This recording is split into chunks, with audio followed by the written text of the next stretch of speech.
မင်္ဂလာပါရှင်ဒီနေ့ကတော့ personality နဲ့ head behavior ကိုဆွေးနွေးပေးတော့မှာဖြစ်ပါတယ်လူတစ်ယောက်ရဲ့ personality ကိုတို့တွေခံမှန်းလို့ပေါ့နော်သိသွားကြတယ်သူ့ရဲ့ head behavior တွေဘယ်လိုရှိလဲဆိုတာကိုတို့တွေခံမှန်းနိုင်တယ်အဲ့ဒီအခြေအနေကနေတို့တွေကဒီကျမကြီးနဲ့ပတ်သက်ပြီးတော့ပေါ့နော်ကျမကြီးပို့ပြီးတော့ကောင်းနေထားဖို့နောက်ပြီးရင်သူ့အနေနဲ့ယောဂတွေကိုကာကွယ်နိုင်ဖို့ဖြစ်ပြီးနေတဲ့ယောဂတွေကိုလည်းပဲထပ်ပြီးတော့မစိုးအောင်ဘယ်လိုကုသမလဲဘယ်လိုbehavior တွေလောက်ခိုင်းမလဲပေါ့နော်စသဖြင့်အဲ့လိုမျိုးလေးတွေမှာတို့တွေကထည့်သွင်းစဉ်းစားဖို့ရအတွက်ဒါလေးကိုလေ့လာထားဖို့လိုပါတယ်ဒီနေ့ပေါ့နော်ဒီနေ့သင်ခန်းစာကိုကြီးကိုတဲ့ personality ပေါ့နော် personality နဲ့ head behavior ကျမရင်းနဲ့ဆိုင်တဲ့အပြုအမူတွေမှာဘယ်လိုမျိုးဆက်ဆက်နေတယ်လဲဆိုတာကိုလေ့လာသွားမယ်အဲ့တော့ဒီသင်ခန်းစာပြီးသွားရင်ကျောင်းသားတွေမှာဒီ9ခုရနိုင်မှာပေါ့နော် personality နဲ့ head behavior ရဲ့အသေးစိတ်ကိုသတ်မှတ်တမ်းနဲ့ပြောပြနိုင်တယ်နောက်ပြီးတော့ personality ဆိုတာကလူတစ်ဦးချင်းစီရဲ့အဖြစ်အပျက်တွေခံစားချက်တွေအပြုအမူတွေပေါ့နော်စသဖြင့်အဲ့လိုမျိုးလေးတွေကိုသတ်မှတ်ပေးတဲ့လက္ခဏာတွေဖြစ်တဲ့ head behavior ဆိုတာကလူတစ်ဦးရဲ့ကျန်းမာရေးကိုထိခိုက်စေနိုင်တယ်ဒါမှမဟုတ်ရင်လည်းပို့ပြီးတော့တိုးတက်ကောင်းမွန်စေတဲ့အပြုအမူတွေကိုပြောချင်တာပါနော်အဲ့တော့ personality train နဲ့နောက် personality type တွေကိုလည်းတစ်ခါလေ့လာသွားမယ်သင်တိုင်းနဲ့ဒီလိုတော့ဒီလိုပဲဒီပါအဲ့တော့လူတစ်ဦးချင်းစီမှာဆိုရင်မတူညီတဲ့ personality trait တွေအများကြီးရှိတယ်အဲ့ဒီ trait တွေကနေသူတို့ရဲ့သုံးဖြတ်ချက်တွေပေါ့နော်နောက်ပြီးရင်လူမှုဆက်ဆံရေးပေါ့နော်ပုံစံတွေနောက်ပြီးကျန်းမာရေးနဲ့ပတ်သက်ပြီးတဲ့အခါကျသူဘာလုပ်မလဲဆိုရရွေးချယ်တဲ့အပေါ်မှာတရားမှုရှိတယ်နော်နောက်တစ်ချက်ကကျတော့ဗာလဲဆိုတော့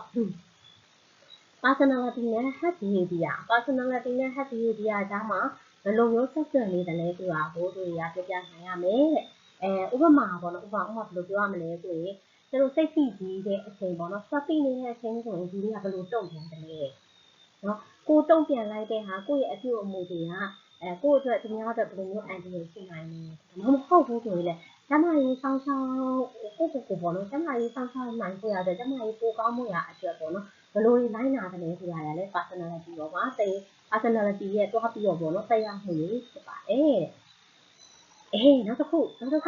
personality ကပေါ့နော်ဒီသူ့ရဲ့ personality ကလေသူ့ရဲ့ဒီ lifestyle ပေါ့နော် lifestyle ဘယ်လိုမျိုးနေမလဲဆိုတဲ့ပုံစံနောက်ပြီးရင်နောက်မတမ်းမှာillness behavior ဒီပေါ်ဘယ်လိုတရားမှုရှိတယ်လဲဆိုတာလည်းသိရှိသွားမျိုးဥမာအစားအသောက်ရေးချယ်တာပုံမှန်လေးသင်္ကန်းလုပ်တာစိလိတောက်တာအရက်တောက်တာစတဲ့အဲ့အလေးအစားတွေကဒီမကောင်းဖြစ်တဲ့အချိန်မှာတက်ချက်ချင်းပေါ့နော်စစ်စစ်သားဖို့ရတဲ့လုံးသလားမလုံးဘူးလားစသဖြင့်အဲ့လိုမျိုး personal အဲ့လိုမျိုးတွေကပေါ့နော် personal တွေတော့ပတ်သက်နေတယ်ရှိပါတယ်ကဲနောက်ဆုံးကဘာသိရမလဲဆိုရင်ဒီသူ့ရဲ့ personality ပေါ့နော် concept တွေကိုကျတို့အသုံးချမယ်အသုံးချပြီးရဲ့အခါကျတော့ပညာရှိတွေအနေနဲ့ကဒီမှာအချင်းချင်းရဲ့ personality တွေအပြုအမူတွေကိုနားလည်သွားပြီဆိုရင်ပို့ပြီးတော့ကောင်းတဲ့ကျမကြီးပညာပေးတာ head education ပေးတဲ့ဟာတွေနောက်ပြီးရင်သူ့ကိုအားပေးတာလို့ခေါ်မှာနော် supportive လုပ်ပေးတာအဲ့လိုမျိုးတွေဒီတကယ်ကို individualize level ထဲပေါ့နော်ဒီကအသုံးချပြီးတော့ဆောင်ရွက်ပေးပါနိုင်မှာဖြစ်ပါတယ်အဲ့တော့လေ့လာကြမယ်နော်အရင်ဆုံးသင်ခန်းစာလေးမစခင်မှာကိုယ့်ဘာသာကိုအရင်စဉ်းစားကြည့်ရအောင်15မိနစ်20လောက်ချိန်ပြီးတော့ပေါ့နော်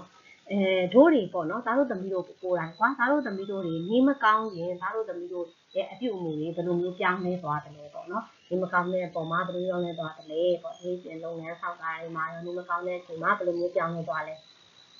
နော်တရားချင်းပြောကြည့်မယ်ပြီးတဲ့အခါကျတော့အဲ့လိုနေမကောင်းတဲ့အချိန်တွေမှာ health provider ဆရာဝန်တွေဆရာမတွေအိမ်ကအမေပေါ့နော်ပြုစုပေးတဲ့သူအဲ့လိုလူတွေနဲ့ဘယ်လိုမျိုး interact လုပ်ကြတယ်လဲဘယ်လိုမျိုးလုပ်ကြတယ်လဲတဲ့နော်နောက်တစ်ခုကကျတော့ဗာလဲဆိုရင် personal characteristic ကိုယ့်ရဲ့ဘယ် character လေးတွေကပေါ့နော်ဘယ်လိုပြောရမလဲဘယ် personal characteristic လေးတွေကသွားပြီးတော့ပေါ့ကိုယ့် behavior လေးမှာသွားပြီး influence ဖြစ်လဲတစ်ချက်ကလေးပြန်စဉ်းစားကြည့်မယ်ဟုတ်ပြီနော်ပြီးကြရင်မှတ်ထားနော်စာရွက်ကလေးမှာငါတို့ဒီလိုမျိုးဆိုပြီးမှတ်ထားမယ်နော်ပြီးကြရင်စာသင်ပြီးသွားရင်ပြောင်းသွားမလားလဲလေ့ကြည့်ပေါ့နော်တို့ personality ဆိုတာလေးကိုအရင်လေ့လာကြည့်ကြရအောင်နော်psychology အရာပေါ့နော် psychology ရဲ့အရာဆိုရင် personality ဆိုတာကလူတစ်ယောက်ရဲ့ပေါ့နော်ဘယ်သူမှမတူတယောက်ချင်းမှာကွဲပြားတဲ့ပုံစံရှိတယ်အဲ့ဒီကွဲပြားနေစေတဲ့အ အကွဲပြားစီတဲ့ပေါ့နော်လူတယောက်ချင်းစီရဲ့အတွေ့အခေါ်တွေနောက်ကိုယ့်ရဲ့ခံစားချက်တွေအပြုအမူတွေစသဖြင့်အားလုံးကိုစုစည်းထားတာကို personality လို့ခေါ်တယ်ဟုတ်ပြီနော် thought feeling behavior အဲ့ဒီဟာတွေအကုန်လုံးပေါင်းထားတဲ့ဟာကို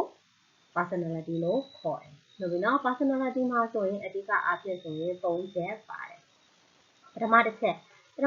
ကဘာလဲဆိုရင် relatively stable over time အဲ့ဒါဘာကိုပြောရလဲဆို personality ဆိုတာကအချိန်ကြာလာတာနဲ့ပေါ့နော်လုံးဝပြောင်းသွားတာမဟုတ်ဘဲနဲ့သူ့ခါလာသူဒီပုံစံလေးတိုင်းမြင်ပြီးတော့ရှိနေတာပေါ့နော်ဥပမာငယ်ငယ်လေးကတည်းကစာကြိုးစားတဲ့သူကကြီးလာတော့လေဒီစာကြိုးစားတယ်စာဖတ်ရတယ်ဆိုတာလေးကသူကလေအဆင့်တစ်ခုလိုနဲ့ပါလာတာမျိုးဟုတ်ပြီနော် relatively stable over time နောက်တစ်ခုကတော့ဥပမာဂျန်ဖူတွေအစားများတဲ့သူဆိုရင်လည်းသူကငယ်ငယ်လေးကတည်းကဂျန်ဖူတွေကိုစားတတ်တယ်သူကြီးလာတဲ့အချိန်မှာလည်းဒီဂျန်ဖူလေးကိုတိုက်တတ်တာလေးပေါ့နော်အဲ့လိုမျိုးလေးတွေဖြစ်တာဟုတ်ပြီနော်ဒုတိယတစ်ချက် consistent across duration ဘာလဲဆိုရင် personality trait တွေပေါ့နော် trait တွေဟာမတူညီတဲ့အခြေအနေတွေမှာလည်းပဲသူကပုံစံတူတွေပေါ့နော်ပေါ်လာတတ်ပါတယ်တဲ့ဘယ်လိုပြောရမလဲဖော်ဖော်ရွေဆက်ဆံတတ်တဲ့လူဟုတ်ပြီနော်ဖော်ဖော်ရွေဆက်ဆံတတ်တဲ့လူဆိုရင်ကိုယ့်မိသားစုထဲမှာလည်းဒီလိုပဲပေါ်ရွေတယ်အလုပ်ခွင်မှာလည်းဒီပုံစံနဲ့အလုပ်ခွင်နဲ့သူ့အိမ်မဟုတ်ဘဲနဲ့တခြားပေါ့နော်ပြင်ပဒီလူမှုပတ်ဝန်းကျင်တွေမှာဆိုရင်လည်းသူကဖော်ဖော်ရွေပဲဆက်လက်ပြီးတော့လုပ်ဆောင်နိုင်တယ်ပေါ့နော်အဲ့လိုမျိုးလေးပဲပြသတာမျိုး consistent across situation ဟုတ်ပြီနော်နောက်တစ်ခုကကြတော့ influence how we act the world ဆိုတာဘယ်လိုမျိုးပြောရမလဲဆိုရင်ဒီ personality ကပေါ့နော်ကိုယ်တွေကဘယ်လိုဆုံးဖြတ်ချက်ချတယ်လဲအဲ့ဆုံးဖြတ်ချက်ချတဲ့ပုံမှာလူတွေကဘယ်လိုမျိုးဆက်ဆံတယ်လဲနောက်ပြီးရင်ပြဿနာတစ်ခုခုကြုံလာရင်ဘယ်လိုမျိုးပေါ့နော်ရင်ဆိုင်ဖြေရှင်းတယ်လဲဆိုတာဒီအပေါ်မှာသွားပြီးတော့တရားဖို့ရှိတယ်ပေါ့နော်အဲ့တော့ဒီဟာလေးတွေကိုပေါ့ဒီတိုင်းပြောရဆိုမှာတောက်သမီးတွေနဲ့ဒီလိုတည်းရဆိုတော့ဘာလဲကွယ်ပေါ့ personality ဆိုတာကိုပေါ့နော်ဒီကိုယ့်ရဲ့ပုံစံကလေးဟာဒီတယောက်ကတော့ဒီလိုမျိုးဆိုပြီးတော့တတ်မှတ်လို့ရအောင်ဖြစ်သွားတယ်ပေါ့နော်အတွေးတွေခံစားချက်တွေအပြုအမူတွေအဲ့ဒါက personality အဲ့တော့ personality ကိုနားလည်ဖို့ဆိုရင်ဘာရှိသလဲဆိုတဲ့အခါကျတော့ psychological fingerprint ဆိုပြီးတော့ပြောလို့ရတယ်တဲ့လူတိုင်းမှာလေလက်ပွေရာတွေမတူတယ်လို့ပဲတဲ့ personality ဆိုတာတယောက်ချင်းစီမှာလည်းပဲကွဲပြားကြပါတယ်တဲ့အဲ့တော့သူနာစုတွေအနေနဲ့လူနာတိုင်းမှာလည်း personality တွေမတူတဲ့အတွက်သူတို့ရဲ့ကျန်းမာရေးပေါ်မှာထားတဲ့ယုံကြည်မှုတွေသူတို့ရဲ့ကျန်းမာရေးနဲ့ပတ်သက်ပြီးတော့ဆုံးဖြတ်ချက်ချတာတွေသူတို့ရဲ့ကိုယ့်ရဲ့ပေါ့နော်ကိုယ်ခန္ဓာကိုယ်ကျန်းမာဖို့ရအတွက်ကုသမှုလိုက်နာတာမလိုက်နာတာနောက်ပြီးရင်ဘေးပတ်ဝန်းကျင်ကလူတွေနဲ့ပြောဆိုဆက်ဆံတာအဲ့ဒါတွေဒီလုံးဝမတူပါဘူးတဲ့အဲ့ဒါကြောင့်မလို့သူနာစုတွေကလူတစ်ယောက်ချင်းစီရဲ့ personality ကိုနားလည်ထားမယ်ဆိုရင် individualized နဲ့ဒီထဲပေးရမှာပေါ့နော်ပို့ပြီးတော့ထိရောက်တယ်ပို့ပြီးတော့အဆင်ပြေပါတယ်နောက်တစ်ခုက personality ရှင်းပြီးသွားပြီဆိုတော့ head behavior ရှင်းကြည့်မယ် head behavior ဆိုတာဘာကိုဆိုလိုတာလဲဆိုတော့လူတစ်ယောက်ကတဲ့ကိုယ့်ရဲ့ကျန်းမာရေးအခြေအနေကိုပို့ပြီးတော့ကောင်းမွန်ဖို့ရာယောဂတွေကာကွယ်ဖို့အဲ့လိုမဟုတ်ဘဲနဲ့အခုကောင်းနေတဲ့အခြေအနေလေးကနေထိမ့်သိမ်းထားဖို့ပို့ပြီးတော့သုံးမသွားဖို့ပေါ့ကွယ်ထိမ့်သိမ်းထားဖို့ရာအတွက်ပေါ့နော်သူကသူ့ဟာတာသူပြုလုပ်တဲ့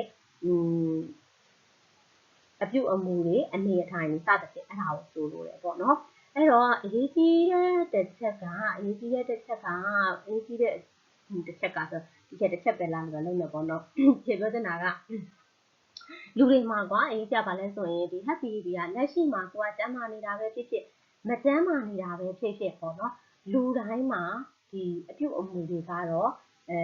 ရှိနိုင်တဲ့အပြုအမူတွေကြီးပဲပေါ့တိုင်းမှာရှိတယ်ဟုတ်ပြီနော်လူတဦးရဲ့နေ့စဉ်ပေါ့နော်သူဘာတွေလုပ်နေလဲသူဘာတွေပြောနေလဲသူ့ရဲ့ရွေးချယ်မှုတွေအားလုံးဒီမကြခင်မှာလာတော့မှသူ့ရဲ့ကျန်းမာရေးအခြေအနေတွေမှာသွားပြီးတော့တရားဖို့ကတော့ရှိတာပါပဲပေါ့နော်အဲ့တော့ head behavior ကိုကျွန်တော်က၄မျိုးခွဲကြည့်မယ်ပေါ့နော်၄မျိုးခွဲကြည့်မယ်ဥပမာ head promoting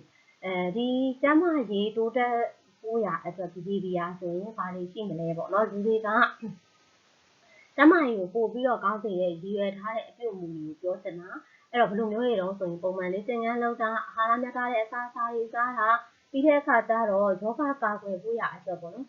ကြိုတင်ပြီးတဲ့အခါကျပုံမှန်စစ်ဆေးမှုတွေလုပ်တာပေါ့နော်နောက်တစ်ခုကကျတော့ဗာလဲဆိုရင် health protecting behavior protect ကာကွယ်မယ်နော် ယောဂတွေနောက်ထိခိုက်ဒဏ်ရာတွေမဖြစ်အောင်ပေါ့နော်ကိုယ်ကာကွယ်တဲ့အပြုအမူတွေပြောတာဥပမာအဖြစ်ပြောရင်ကားစီးရင်ဒီခပတ်ပတ်တယ်ပေါ့နော်နောက်ယောဂတွေမဖြစ်အောင်ကာကွယ်ဆေးထိုးတယ်နောက်တစ်ခုကဒီဘယ်လိုပြောရမလဲ safe step private ဒီယောဂတွေမပိုးအောင်ပေါ့နော်ဒီ sexual contact တွေဆက်ပြီးဒီပတ်သက်တဲ့ဆက်ဆံရေးနဲ့ဆိုင်တဲ့ဟာတွေမှာလည်းပဲသူကစိတ်ဖြစ်အောင်ဆောင်ရွက်တာပေါ့နော်အဲ့တော့တရားတစ်ခုအားကြတော့ဗာလဲဆိုရင် high-risk behavior ဆိုတာဗာလဲဆိုရင်ကျန်းမာရေးကိုထိခိုက်စေနိုင်တဲ့အပြုအမူတွေဥပမာဆေးလိမ်တောက်တာအရက်အလွန်စင်တောက်တာကိုယ်လက်လှုပ်ရှားမှုနေရတာပေါ့နော်lifestyle မှာပေါ့နော်ထိခိုက်စေနိုင်တဲ့အချက်လက်တွေရှိတာပေါ့နော်နောက်တစ်ခုကဗာလဲဆို illness related behavior illness related behavior ဆိုတာဘယ်လိုမျိုးလဲဆိုရင်လူတွေကကိုနေမကောင်းဖြစ်လာပြီဆိုရင်ပြန်ပြီးတော့တုံ့ပြန်တတ်တဲ့အခြေအနေလေးတွေဥပမာတစ်ချက်ဆိုရင်နေမကောင်းဖြစ်တယ်နေကောင်းဖြစ်တယ်ဆိုစေးုံတန်တော့ပြတာမျိုးဟုတ်လဲဟုတ်ပဲနဲ့ဆရာမလို့လို့ပြင်ပြအောင်နော်ဘာသာလို့စစ်ကြည့်ကြမှာဘယ်မှမဖြစ်တာဒီနေ့ဘယ်လိုဖြစ်အဲ့လိုဖြစ်တာပေါ့နော်လူငါတွေတခြားလူငါလို့ကျမကြီးဝန်ထမ်းမဟုတ်တဲ့သူတွေကတော့ကျမကြီးဝန်ထမ်းကိုတန်းပြီးတော့တောက်လောက်ဆရာဝန်နဲ့ဒီချာပြပြီးတဲ့အခါကျကုသမှုကိုခံယူသလားစသဖြင့်ပေါ့နော်အဲ့လိုမျိုးလေးတွေအဲ့ဒီလိုမျိုး illness related behavior လေးတွေကိုလည်းကြည့်ရပါမယ်အဲ့တော့ကျတို့တူနာစုတွေအနေနဲ့ပေါ့နော် happy behavior တွေကိုဒီလူတစ်ယောက်ရဲ့သူ့ရဲ့ happy behavior ကိုနားလည်ထားဖို့ရအရေးကြီးတယ်ဘာလို့လဲဆိုတော့လေလူနာတွေရဲ့ကျန်းမာရေးအနေအထားတွေကိုသိမယ်ဒါဆိုမကောင်းတဲ့အပြုအမူတွေကိုပြောင်းလဲပေးဖို့ရအတွက်သူတွေကဆောင်ရွက်ပေးရမှာဖြစ်တယ်လို့ကောင်းမွန်တဲ့ behavior လေးတွေရှိရတယ်ပို့ပြီးတော့လုပ်ဖြစ်အောင်တိုက်တွန်းအားပေးရမှာမို့လို့နော်ကဲအဲ့တော့လေ့လာကြည့်ကြမယ်နော်လူတွေကိုကြည့်ပြီးတော့လေကဲ biopsychosocial model biopsychosocial model ဆိုတာကဒီ theoretical approach မှာတော့လည်းဒီချက်တစ်ခါရှင်းထားတယ်ပေါ့နော်ရှင်းပါလို့ရှင်းတာမပါပါဘူးအဲ့တော့ biopsychosocial approach ဆိုတာလူတဦးရဲ့ကျန်းမာရေးကိုနားလည်ဖို့ရအတွက်အသုံးပြုတဲ့ holistic framework ကလေးပေါ့နော်အဲ့တော့ holistic framework အရင်တော့ဆိုရင်ပေါ့တယောက်ကနေမကောင်းဖြစ်တယ်ဆိုများသွားတဲ့တို့ရခန္ဓာကိုယ်ပဲ physically ကိုပဲကြည့်လိုက်တာbiologically တစ်ခုလည်းဝယ်ကြည့်ပြီးတော့ရှင်းပြတယ်ကိုခန္ဓာနေမကောင်းတဲ့အချက်တွေဒါပေမဲ့တကယ်တမ်းကမကျန်းမာဘူးဆိုတာခန္ဓာကိုယ်တွေပဲဒီ physically တွေမဟုတ်ဘူးလေ emotionally တခြားတွေမှာတော့ပေါ့နော် social စသဖြင့်အဲ့ဒီပေါ်တွေမှာသွားပြီးတော့တရားမှုရှိရပေါ့အဲ့ဒါကြောင့်မလို့ biopsychosocial model ကလူတစ်ယောက်ကိုပေါ့နော်ယောဂတစ်ခုလည်းရှိတဲ့သူအဖြစ်လုံးမမြင်နဲ့ biological psychological social factor စသဖြင့်အဲ့၃မျိုးလုံးကိုမှထည့်သွင်းပြီးတော့ပေါ့နော်စဉ်းစားရမယ်ကြည့်ရှုပေးရမယ်ဆိုပြီးတော့သူကသတ်မှတ်ထားတာအဲ့တော့ model မှာပထမဆုံးပါတယ် biological မှာဆိုရင်တော့သိတာကတော့ genetic ပေါ့ဟုတ်ပြီနော်သိတာကတော့ genetic ပြီးရင်ပါလဲ physiology တို့ရဲ့ခန္ဓာကိုယ်ဖွဲ့စည်းတည်ဆောက်ပုံကြီးနောက်တစ်ခုကပါလဲ neurochemistry ဆိုတာအုံနောက်နဲ့အာယုံကြောဆိုင်ရာပြုပြင်ပြောင်းလဲမှုတွေအဲ့ဒါတွေအကုန်လုံးတွေကလေ့လာရမယ်တဲ့နော်ဥပမာအဖြစ်ပြောရင်ဘယ်လိုပြောရမလဲမိသားစုထဲမှာပေါ့နော်မိသားစုထဲမှာသွေးတိုးယောဂဖြစ်ပွားမှုတွေရှိနေတယ်ဆိုရင်သူကပေါ့နော် genetic disposition ကြောင့်သွေးတိုးဖြစ်နိုင်ခြေဆိုပြီးတော့များတယ်ပေါ့နော်သွေးတိုးယောဂရှိတဲ့သူတွေကသွေးတိုးနိုင်ခြေဆိုပြီးတော့များတာရှိတယ်အဲ့တော့ psychological factor အရဆိုရင်ဘာရှိလဲဆိုတော့လူတွေမှာအခုတင်မဲ့ personality သူ့ရဲ့ကိုယ်ရည်ကိုယ်သွေးတွေ attitude သူ့ရဲ့သဘောထားတွေ belief သူ့ရဲ့ယုံကြည်မှုတွေ copy style ပြဿနာကိုဘယ်လိုရင်ဆိုင်ဖြေရှင်းသလဲဆိုတဲ့အပေါ်တွေမှာမူတည်ပြီးတော့လည်းတရားမှုတွေရှိတယ်ပေါ့နော်ဥပမာအားဖြင့်ပြောရင်အကောင်းမြင်တတ်တဲ့လူတွေဥပမာပေါ့နော်ဥပမာအားဖြင့်ပြောရင်အကောင်းမြင်တတ်တဲ့လူတွေဆိုရင်ပေါ့နော်လူနာရေးခွဲစိတ်ကုသတဲ့နေရာမှာပြန်ကောင်းလာတဲ့ဟာမှာသွားပြီးတော့တရားမှုရှိတယ်ပေါ့နော်အော်ဒီမျိုးပြန်ကောင်းလာတယ်ဆိုတာလိုမျိုးနောက်တစ်ခုက social factor ကကျတော့ဘယ်လိုမဲလဲဆိုရင်တချို့တွေပေါ့နော်လူတိုင်းကိုနေထိုင်နေတောင်းရင်းစင်နဲ့အများအားဆက်နွယ်ဒီကိုပတ်ဝန်းကျင်ရဲ့ကားထားနော်ဒီစီမှုတွေသုံးဆန်နေနောက် socio economic status လူမှုစီးပွားရေးအခြေအနေတွေနောက်တစ်ခုက support system ကိုယ့်ရဲ့မိသားစုနောက်ပြီးရင်လူမှုကူညီမှုတွေပေါ့တကယ်ချင်းတို့စတဲ့အပေါင်းအသင်းတွေရဲ့ကူညီဖေးမမှုတွေပေါ့နော်အဲ့ဒါကြီးပါနေတယ်တဲ့ဥပမာအားဖြင့်ပြောရင် တကယ်လို့စီးချိုသမားတွေကိုအချိုမစားရဘူးလို့ပြောတာအပြင်ပေါ့နော်သူရဲ့မိသားစုကပါဒီအချိုတွေကိုရှောင်ပေးတာတန်တဲ့ဟာတွေသူ့ကိုမစားဖြစ်အောင်တိုက်တွန်းပေးတာစောင့်ကြည့်ပေးတာဟာစသဖြင့်ပေါ့နော်လုပ်ပေးတာမျိုး diabetes management လုပ်ပေးတာမျိုးလေးတွေမှာဒါရဲ့အဓိကပါဝင်နေတာပေါ့ကဲအဲ့တော့ဆယ်တို့သူနာပြုတွေအနေနဲ့ကဘာလုပ်ဖို့လိုမလဲဆယ်တို့သူနာပြုတွေကကြတော့နတ်ဖေဒီမော်ဒယ်လေးကိုပေါ့နော်လူနာလက္ခဏာဒီ health assessment အနေနဲ့ပေါ့နော်ဒီ assessment ရိုးကြည့်ရုံတာမဟုတ်ဘဲနဲ့ပေါ့နော်ခန္ဓာကိုယ်ရဲ့အခြေအနေတွေစိတ်ခံစားမှုတွေသူဘာတွေယုံကြည်ထားလဲသူမိသားစုကဘယ်လိုမျိုးလဲစသဖြင့်အပြည့်အစုံ assessment ပြုလုပ်ဖို့ရအတွက်ညွှန်ပြပေးတယ်ပေါ့နော်လမ်းညွှန်ပေးတယ်အဲ့ဒါကြောင့်မလို့ biopsychosocial model ကိုအသုံးပြုခြင်းဖြင့်လူနာတူချင်းစီရဲ့လိုအပ်ချက်နဲ့ကိုက်ညီတဲ့ holistic nursing care plan တွေကိုတို့တွေကဖန်တီးပေးနိုင်မှာဖြစ်ပါတယ်နော်ကဲအဲ့တော့ personality theory လေးတွေကိုတို့ overview လေးတစ်ချက်ကြည့်ကြည့်အောင် personality ဆိုတာနည်းနည်းတော့လေးရှုပ်တယ်နော်အဲ့တော့ရှုပ်တဲ့အတွက်ကြောင့်မို့ theory တစ်ခုတည်းနဲ့တော့လူတစ်ယောက်ရဲ့ personality ကဘယ်လိုဆိုတာအပြည့်အဝပြောနိုင်မှာတော့မဟုတ်ဘူးပေါ့နော်အဲ့တော့ဒီ psychologist တွေဆိုရင် personality ကိုမတူညီတဲ့ရှုထောင့်အမျိုးမျိုးကနေသူတို့ကကြည့်ပြီးတော့ပြောပြခဲ့ကြတယ်ပေါ့နော်ကျွန်တော်တစ်ခုချင်းစီကြည့်ကြအောင် trait theory trait theory ဆိုတာဘာလဲဆို personality ဆိုတာတဲ့လူတစ်ယောက်မှာတည်တည်ငြိမ်ငြိမ်လေးရှိနေတဲ့ trait เนาะလက္ခဏာတွေရဲ့ပေါင်းစပ်မှုဖြစ်ပါတယ်တဲ့ဥပမာအားဖြင့်ပြောရင်တဲ့ဘာလဲဆိုတော့တာဝန်ယူတတ်တာပေါ်ရွေတာစိတ်တည်ငြိမ်တာပေါ့စတဲ့လူတဦးရဲ့အပြုအမူပုံစံတွေကိုတဲ့တတ်မှတ်ပြီးပါတယ်တဲ့အဲ့ဒါကြောင့်မလို့ပေါ့နော်5 factor model big 5 personality model ဆိုပြီးတော့ personality ကိုအဓိက trait 5မျိုးနဲ့ရှင်းပြထားပါတယ်တဲ့ trait theory ကဆက်ဖက်ကြမနောက်ဘူးနောက်တစ်ခုကဘာလဲဆိုတဲ့အခါကျတော့ type theory ရဲ့ type theory ကဘာလဲဆိုရင်သူက personality ကိုသူကအမျိုးအစားဒီအဖြစ်နဲ့သူကခွဲလိုက်တာမျိုးစားခွဲပြီးတော့ကြည့်တာ A B C D ဆိုပြီးတော့ A ကကျတော့ဘာလဲဆိုရင်သူကလေပြန်ဆန်းသုံးသိများပြီးအောင်မြင်မှုများချင်တာပေါ့နော်ဟိုတနေ့ကဘာလို့ Crown Prince လားကိုရီးယားကားတွေကမီဒီယာဖြစ်သွားလို့ပေါ့စောင့်ကြည့်လို့မျိုးเนาะပြန်ဆိုင်လုံးသိများတယ်အောင်မြင်မှုတွေအာရုံစိုက်တတ်တယ် type B ကကျတော့ဘာလဲဆိုအေးအေးဆေးဆေးနဲ့စိတ်ကူးယူမှုနည်းတဲ့ဒီပေါ့เนาะသူကအေးအေးဆေးဆေးပဲဘာမပြော C ကကျတော့ကိုယ့်ရဲ့ခံစားချက်တွေကိုထိန်းချုပ်ထားတတ်တယ်เนาะ C ကစိတ်ရဲ့ခံစားချက်တွေကိုထိန်းချုပ်ထားတတ်တာ D ကကျတော့သူကလေမကောင်းတဲ့ခံစားချက်များတာပေါ့เนาะလူမှုရေးမှာဆိုတော့ social withdrawal လောက်တတ်တာမျိုးလေးတွေရှိတယ်အဲ့တော့ဒီ type တွေကဘာလို့လဲရအောင်ဆို type behavior နဲ့ဒီ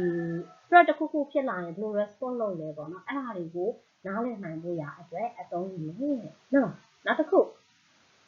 psychodynamic ဆိုတာကဘယ်လိုမျိုးလဲဆိုရင်ကိုယ့်ရဲ့ unconscious ကအကြောင်းအရာပေါ့နော်အဲ့ဒီ unconscious ကအကြောင်းအရာတွေကကိုယ့်ရဲ့ behavior ပေါ်မှာလာပြီးတော့သက်ရောက်မှုရှိတာတဲ့နောက်တစ်ခု humanistic theory ကကြတော့ဒီမှာဆိုရင်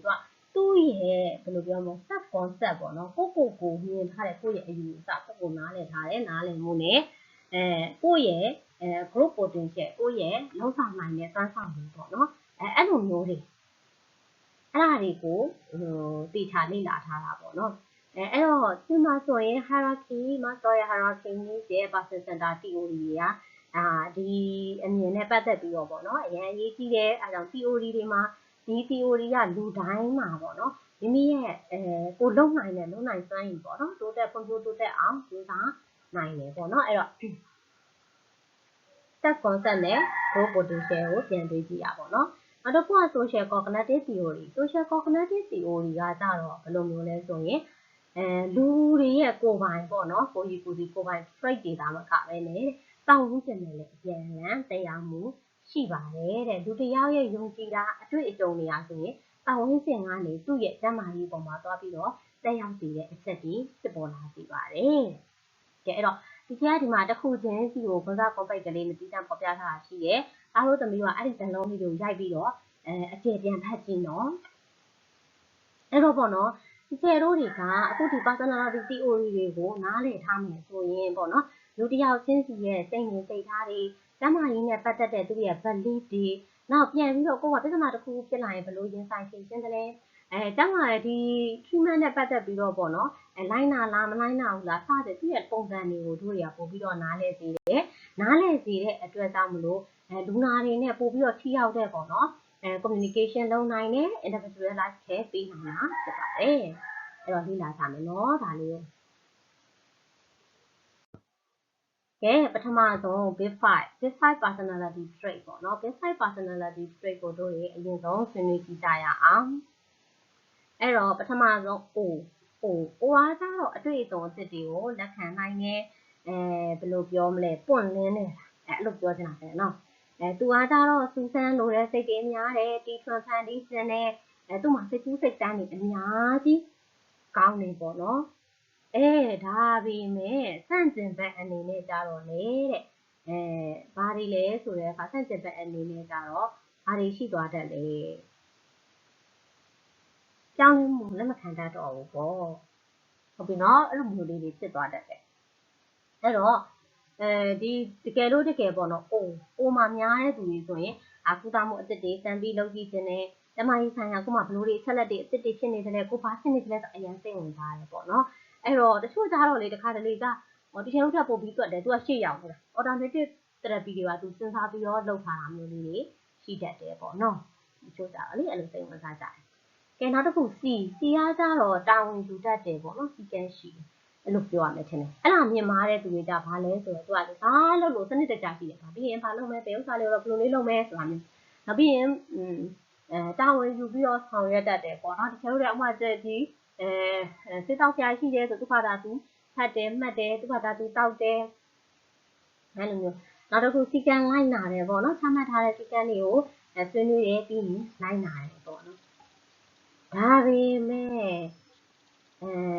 ယ်လိုပြောရမလို့အဲ့တော့ C သမားတွေဒီ better experience ဖြစ်တယ်ပေါ့နော်ဒါပေမဲ့ C မမြင်မဲနဲ့ C က low ဖြစ်နေတယ်ဆိုရင်တော့သူက careless ပေါ့နော်ဘာမျိုးဂိမ်းဆိုင်ကိုလုပ်ချင်တာတွေလုပ်မယ်ဆိုတာမျိုးဖြစ်သွားတတ်တယ်ပေါ့နော်အဲ့တော့ဒီ C တာမြင့်မယ်ဆိုရင်တော့သူကဘယ်လိုကျမရေဝန်တန်းနေညွှန်ကြားတဲ့အတိုင်းပဲတေချာလိုက်နာတယ်ပေါ့သူ့ကိုယ်သူလည်းတေချာလေ့လာပြီးတော့စောင့်ရှောက်တယ်ပေါ့ကွယ်နော်လေ့လာရမှာနောက်တစ်ခု extraversion နောက်တစ်ခုကကျတော့ဘယ်လိုလဲဆိုသူကလေဆက်ဆံရေးကောင်းတယ်လူမှုပတ်ဝန်းကျင်မှာဆက်ဆံရေးကောင်းတယ်အတက်ကြွကြွနေတယ်နောက်ပြီးရင်ကိုယ့်ရဲ့အမြင်ကိုပေါ်ပြတတ်တယ်ပေါ့နော်သူ့ရဲ့ပုံစံလေးတွေကအဲ့လိုလေးရှိတယ်အဲ့တော့စန့်ကျင်ဘက်ကြပါဖြစ်သွားတာငြိမ်သွားတာပေါ့တကုံကောင်းဆန်ပြီးတော့တိတ်ပြီးတော့ငြိမ်တဲ့သူဖြစ်သွားတာပေါ့နော်အဲ့တော့တကယ်လို့တကယ် height မြင့်တဲ့လူတွေကြတော့ဘယ်လိုဖြစ်တော့ဆိုရင်သူက social support တွေကောင်းကောင်းရနိုင်တယ်သူကလိုပုဆက်ဆံရေးကောင်းတာကိုကောင်းကောင်းသူ့ကိုညီမဲ့သူတွေလည်းပေါ်တယ်ပေါ့နော်အဲ့ဒီလိုမျိုးတွေရှိတယ်ဒါပေမဲ့တစ်ခါတလေကလည်းလူမှုရေးကောင်းပြီးတော့လည်းတချို့အန်တီလေးတွေဖြစ်နိုင်တာလေးတွေလည်းတော့လည်းရှိနိုင်တာပေါ့နော်အဲ့ဒါတော့သတိထားရမှာပေါ့နောက်တစ်ခုက A အားကြတော့ဘယ်လိုပြောရမလဲ agreeableness ဆိုတာဘယ်လိုပြောရမလဲပူးပေါင်းဆောင်ရွက်တတ်တာလားအဲ့လိုပူးပေါင်းဆောင်ရွက်တတ်တယ်စင်စင်နာနာလုပ်ပေးတတ်တယ်ပေါ့နော်သူကကြတော့တနာတတ်တယ်ပူးပေါင်းဆောင်ရွက်လို့စိတ်လည်းအရင်များတယ်ဘုံနဲ့ဘယ်လိုပူးပေါင်းတတ်တယ်နောက်ပြီးရင်အယုံလွယ်ပေါ့နော်အယုံလွယ်အဲ့တော့စန့်ကျင်ဘက်အနေနဲ့ဆိုရင်ဗာဖြစ်သွားတတ်လဲဆိုတော့တန်တရားများတဲ့သူတွေပေါ့နော်တခုခုဆိုရင်တယောက်တည်းနေရကိုယ့်ဘာသာကိုယ်ပဲလုပ်မယ်ဆိုရင်ဖြစ်သွားတတ်တာပေါ့နော်အဲ့တော့တို့တွေကဒါကိုနားလည်ထားမယ်ဆိုရင်လူနာနဲ့တို့တွေက report တိထောက်တဲ့နေရာမှာကွာအတုံးချလို့ရတယ်ပေါ့နော်နောက်ပြီးရင်ဟိုနဲ့ပူပေါင်းဆောင်ရွက်ဖို့ရတယ်အတွက်မှလည်းပဲတုံးချလို့ရတယ်ပေါ့နော်နောက်ဆုံး N ကကြတော့ဗာလဲဆိုရင်စိတ်ခံစားမှုမတည်ငြိမ်မှုပေါ့နော်လို့ပြောရမှာဖြစ်တယ်အဲ့ဒါကြဘယ်လိုလဲဆိုရင်စိုးရင်လွယ်တတ်တာနောက်ပြီးရင်ဟိုလေတစ်ခုခုဆိုရင်စိတ်လှုပ်ရှားတတ်တာအဲ့လိုမျိုးပေါ့နော်နောက်ပြီးတော့ဟိုဘာကိစ္စလေးပဲဖြစ်လိုက်သူကအဆိုးဘက်ကိုပဲတွေးတာအဲ့ဒီလိုမျိုးပေါ့နော်အဲ့တော့စန့်ကျင်ဘက်ဆိုရင်ဘယ်လိုဖြစ်တော့အေးဆေးတည်ငြိမ်တဲ့သူဆိုရင်တစ်ခါလေစီနဲ့သွားပြီးတော့စင်တတ်တယ်ပေါ့နော်အဲ့နည်းနည်းခွဲတတ်အောင်ခွဲရမယ်ပေါ့နော်အေးဆေးတည်ငြိမ်သွားတတ်တယ်တဲ့အဲ့တော့ဒီလိုမျိုးပေါ့နော်အန်မြင့်တဲ့ဟာတွေကကြတော့ယောဂလက္ခဏာကိုပို့ပြီးသတိထားတတ်တယ်နောက်စိတ်ဖိစီးမှုနဲ့ဆိုင်တဲ့ကျန်းမာရေးပြဿနာတွေဖြစ်နိုင်တယ်ပေါ့နော်တို့ကအဲ့တော့တစ်ခုချင်းစီကိုပြန်ပြတိထားလေ့လာရမှာပေါ့နော်အဲ့တော့ Big 5 personality trait ကိုဒါတို့သူနာပြုတွေကနားလည်ထားမယ်ဆိုရင် လူနာတွေရဲ့ပေါ့နော်ကျန်းမာရေးပုံမှာထားတဲ့ယုံကြည်မှုတွေကုသတာကိုလိုက်နာတဲ့ပုံစံတွေကိုယ်တွေနဲ့ပြောဆိုဆက်ဆံတဲ့နေရာတွေပြဿနာတစ်ခုဖြစ်ရင်ဆိုင်ဖြေရှင်းတာတွေကိုတို့တွေကပို့ပြီးတော့နားလည်နိုင်တယ်အဲ့တော့စီမြင့်နေဆိုရင်တို့ကဘာလုပ်လဲလူနာကို set management ပိုင်းတို့က support လုပ်ပြီးရုံပဲမြင့်နေဆိုရင်တက်ပြီးတော့ဘာလုပ်မလဲသူ့ကိုemotional reassurance ပေးရမယ်ပေါ့နော်အဲ့လိုမျိုးပေါ့အဲ့တော့တို့ကဒီ big five ကလေးကိုသာနားလည်ထားမယ်ဆိုရင်လူနာတွေအတွက် patient center care ပေးတဲ့နေရာမှာ individual nursing care ကိုအကောင်းဆုံးပေါ့နော်ဆွဲပေးနိုင်မှာဖြစ်ပါတယ်နောက်ထပ် theory တစ်ခုပေါ့နော်နောက်ထပ် theory တစ်ခုကကြတော့ဘယ်လိုမျိုးလဲဆိုတော့personality type တွေပေါ့နော်အဲ့ဒီ type တွေကဘယ်လိုခေါ်လဲဆိုရင် type A type B type C type D ဒီထဲတို့ဒီလက်ထားစတဲ့တုန်းကပေါ့နော်ဒီက ABCD ဒီဟာရရင်အဆင်ပြေပြီလို့သူအဲ့လိုပြောပေါ့ကိုကအိတ်ငိုင်နေဟာလေဒီလားဆရာလည်းဇက်ဒီသမီးတို့ကရတယ်လေဘာတွေပြောနေတာအဲ့တော့မမအာနေဒီကျဲဆိုနောက်ဆိုတာအစကြတာပေါ့နော် personality ထဲရောက်တာအစခံရတာပေါ့ကအဲ့တော့ဒီဟိုကလေဒါကလေဒီချိန်ကအခါတလေစားဒီချိန်ဦးတွေက theory တစ်ခုတည်းနဲ့ကွာလူတစ်ယောက်ကိုခံမှန်းဖို့ရအဆင်မပြေဘူးအဲ့တော့နီလန်မျိုးစုံနဲ့တို့တွေကအဖြေရှာကြည့်ရတာအဲ့ဒါပေါ့နော်အဲ့တော့ဒီ type တွေနဲ့ဟာတစ်ချက်လေ့လာကြည့်ရအောင် personality type သူကကြတော့လူတစ်ယောက်ရဲ့ personality ကိုအမျိုးအစားခွဲလိုက်တာပေါ့နော်ခွဲပြီးတဲ့အခါကျတော့ဘယ်လိုယောဂတွေဖြစ်နိုင်ခြေရှိသလဲဆိုတာလေးအထီပါသူကအဲ့လိုတက်ရောက်တဲ့အထီပါသူကလေ့လာထားတာလေးပါတဲ့စိတ်ဝင်စားဖို့တော့ကောင်းတယ်ဒါတို့သမီးတို့အချိန်ရတယ်ဆိုရင်လေဒီ type ABCD personality ရဲ့ဒီ research article လေးတွေရှာဖတ်ကြည့်ပြီလားစိတ်ဝင်စားဖို့ကောင်းတယ်ကိုလေနားမလည်တဲ့စာတွေအများကြီးပါပြီမဲ့လေစိတ်ဝင်စားဖို့ကောင်းတယ်တစ်ခုချင်းစီပေါ့နော်လိုက်ရှာဖတ်ကြည့်အဲ့တော့ဘာရောကိုလည်းကို personality ကိုစမ်းစစ်ပြီးတော့ငါလည်းဘာယောဂဖြစ်နိုင်ခြေရှိလဲဆိုတာလိုမျိုးပေါ့နော်အဲ့လိုမျိုးလဲသိလို့ရတယ်နော်အဲ့တော့ပထမဆုံး type A personality ပေါ့နော် type A ကကြတော့သူ့ကို coronary prone ဆိုပြီးတော့ပြောကြတယ်တဲ့ coronary prone ဘာလို့ပြောလဲဆိုတော့လေ့လာကြည့်အောင်နော်အဲ့တော့သူကဘယ်လိုမျိုးလဲဆိုတော့တဲ့သူကပြန်ဆိုင်လိုစိတ်များတာပြန်ဆိုင်လိုစိတ်များတယ်နောက်ပြီးရင်သူကလေအချိန်ကိုအရန်တန်ဖိုးထားတာအဲ့တော့အရန်တန်ဖိုးထားတဲ့အခါကျတော့သူ့မှာလေအချိန်ကိုအလားအဖြုံးတီးတာဆိုတာမျိုးသူ့မှာမရှိဘူးအချိန်ကိုတန်ဖိုးရှိသူကအသုံးချတာပေါ့နော်အဲ့လိုမျိုးရှိတယ်အဲ့တော့သူ့မှာနောက်တစ်ခုဘယ်လိုမျိုးလဲရှိတယ်ဆိုသူကလေစိတ်ဆိုးလွယ်တယ်ဒေါသထွက်လွယ်တယ်ပေါ့နော်ရိုင်းဆိုင်နေဆိုတဲ့ပုံစံလိုမျိုးလဲပေါ့တယ်တဲ့နောက်တစ်ခုကရီမန်းချက်ကြီးတယ်တဲ့အဲ့တော့အဲ့လိုလူတွေကကြတော့ဘယ်လိုမျိုးလေးတွေးရလဲဆိုတော့တဲ့သူကတောက်သမီးတို့ကခုတွေးကြည့်ကွာအပြိုင်ဆိုင်များတယ်ဆိုကြသူအနိုင်လို့ကျင်တာပဲလေဟုတ်တယ်မလားအချိန်ကိုအလားတက်မဖြစ်စေအောင်အသုံးချရတယ်ကွာနောက်ပြီးတဲ့အခါရီမန်းချက်ကြီးတယ်နောက်ပြီးရန်လိုတဲ့တုံ့ပြန်မှုရှိတယ်ဆိုတော့လိုပဲပြောလေအမြဲပြိုင်ဆိုင်နေတဲ့သူတွေဖြစ်နေတာဆိုသူ့မှာ stress လည်းရှိမှာပဲပေါ့နော်လုပ်ငန်းကိုင်ငန်းကိစ္စတွေနဲ့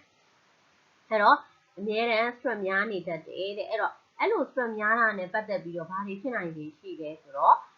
ဒီနှလုံးသွေးကြောနဲ့ပတ်သက်တဲ့ပေါ့နော်ယောဂတွေဖြစ်နိုင်ခြေရှိတယ်နောက်ပြီးရင်သွေးတိုးတာမျိုးတွေပေါ့နော်အဲ့လိုမျိုးလေးဖြစ်နိုင်ခြေရှိတယ်တဲ့အဲ့တော့ဒါရိုးရိုးလေးပဲစဉ်းစားကြည့်ရနော်သွေးတိုးတွေပေါ့နော်အဲ့တော့တို့သူနာပြုတွေအနေနဲ့じゃတို့ဘာလုပ်လို့ရမလဲနဲ့ဒီရဲ့ approach အနေနဲ့ကဒီလိုလူနာတွေမျိုးဆိုရင်တို့တွေကstress management ပေါ့နော် anger management စသဖြင့်ပေါ့နော် patient ကိုအဲ့လိုမျိုးလုပ်ပေးရမှာများတယ်ပေါ့ကွယ်နော်စတဲ့နီလန်းနေနဲ့ကိုရီးယားလုပ်ပေးရမှာပေါ့နော်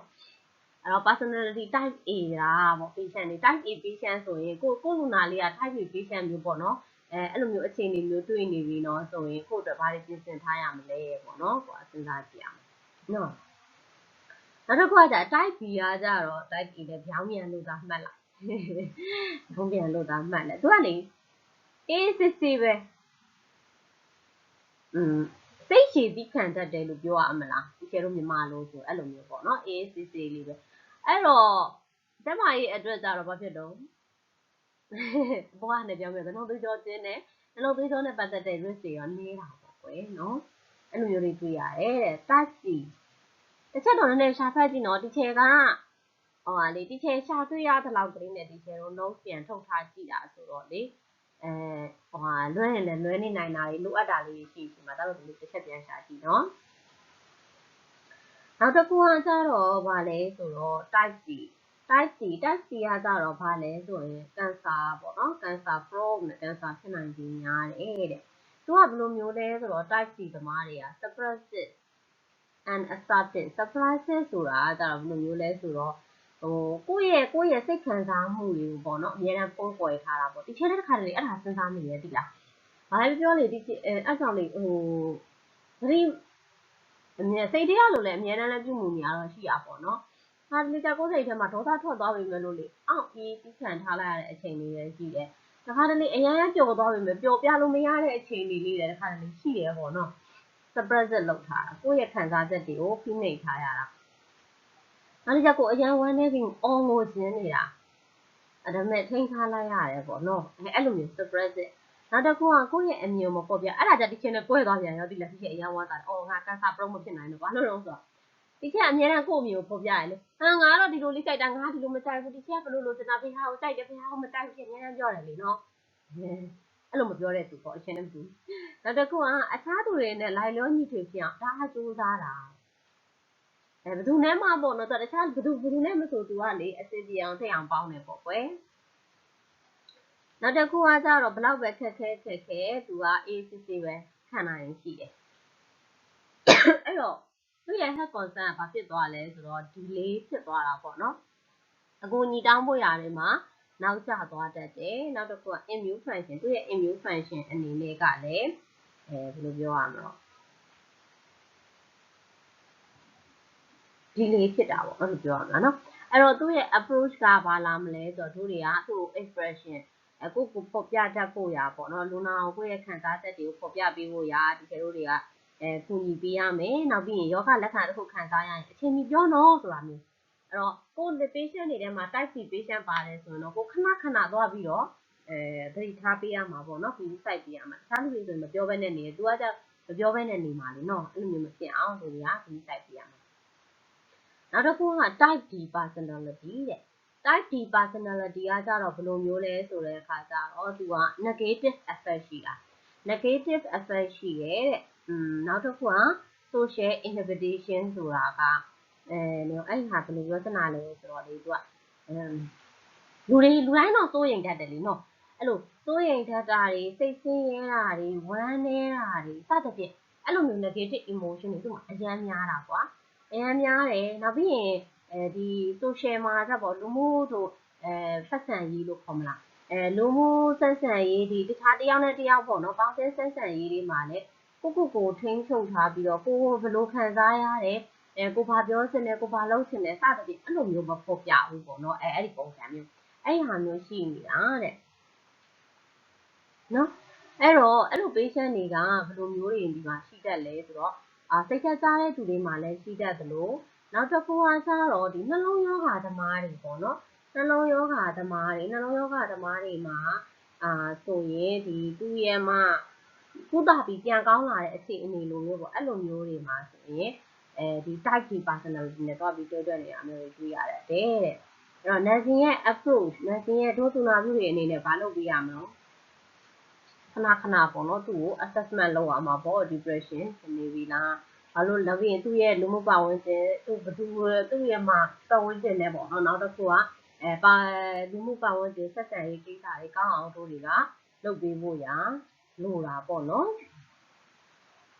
အဲ့လိုမျိုးလေးတွေလိုတယ်